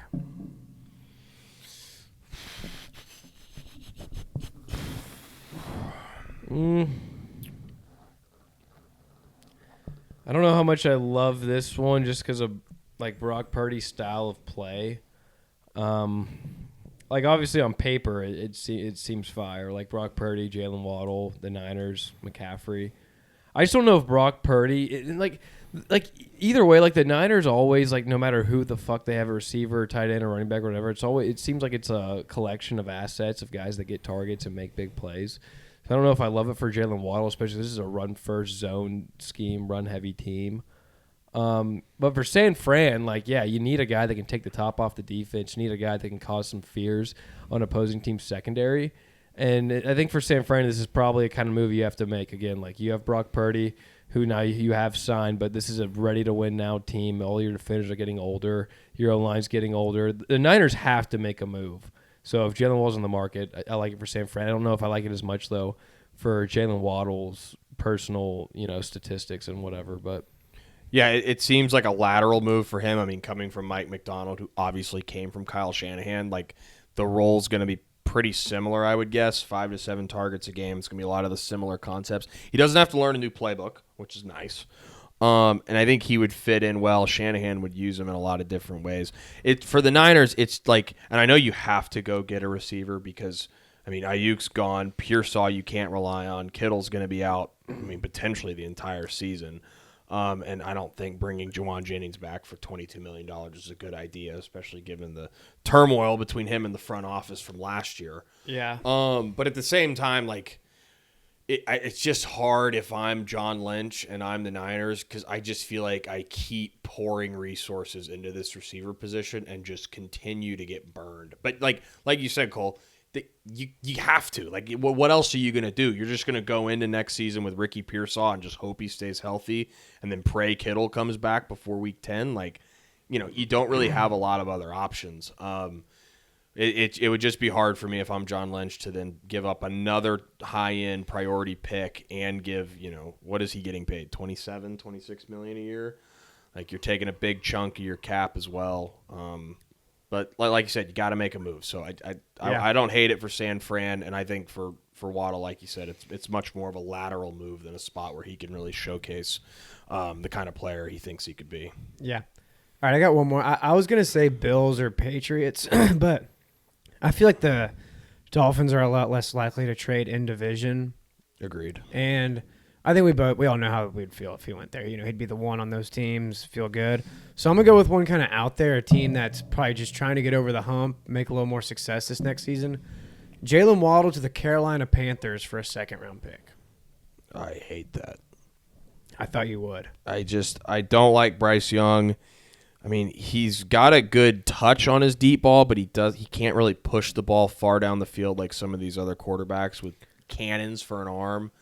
Waddle was insane at Bama with Tua, and Bryce has a probably stronger arm than Tua. Well, I mean, he Like, was Waddle playing. He doesn't was have to playing with. play over the He was top. playing with like Judy Ruggs. That's why I was thinking that Carolina would be good because he'd be the Devontae perfect Smith. wide receiver complement to Tet. That was why I thought that. He would be. I think that would just be more of. If I'm Carolina, and obviously they probably feel a lot better about. I mean, they might. I don't know. I would guess they feel better about Bryce Young than I do. Yeah. But if they feel similar to how I do, to me that would be like doubling down on a bad investment in Bryce Young. yeah, I don't like it. All right, well, any other notes? No. I think that's it. All right, that's PTA episode 8 in the books. Let's go. Let's Bang. go.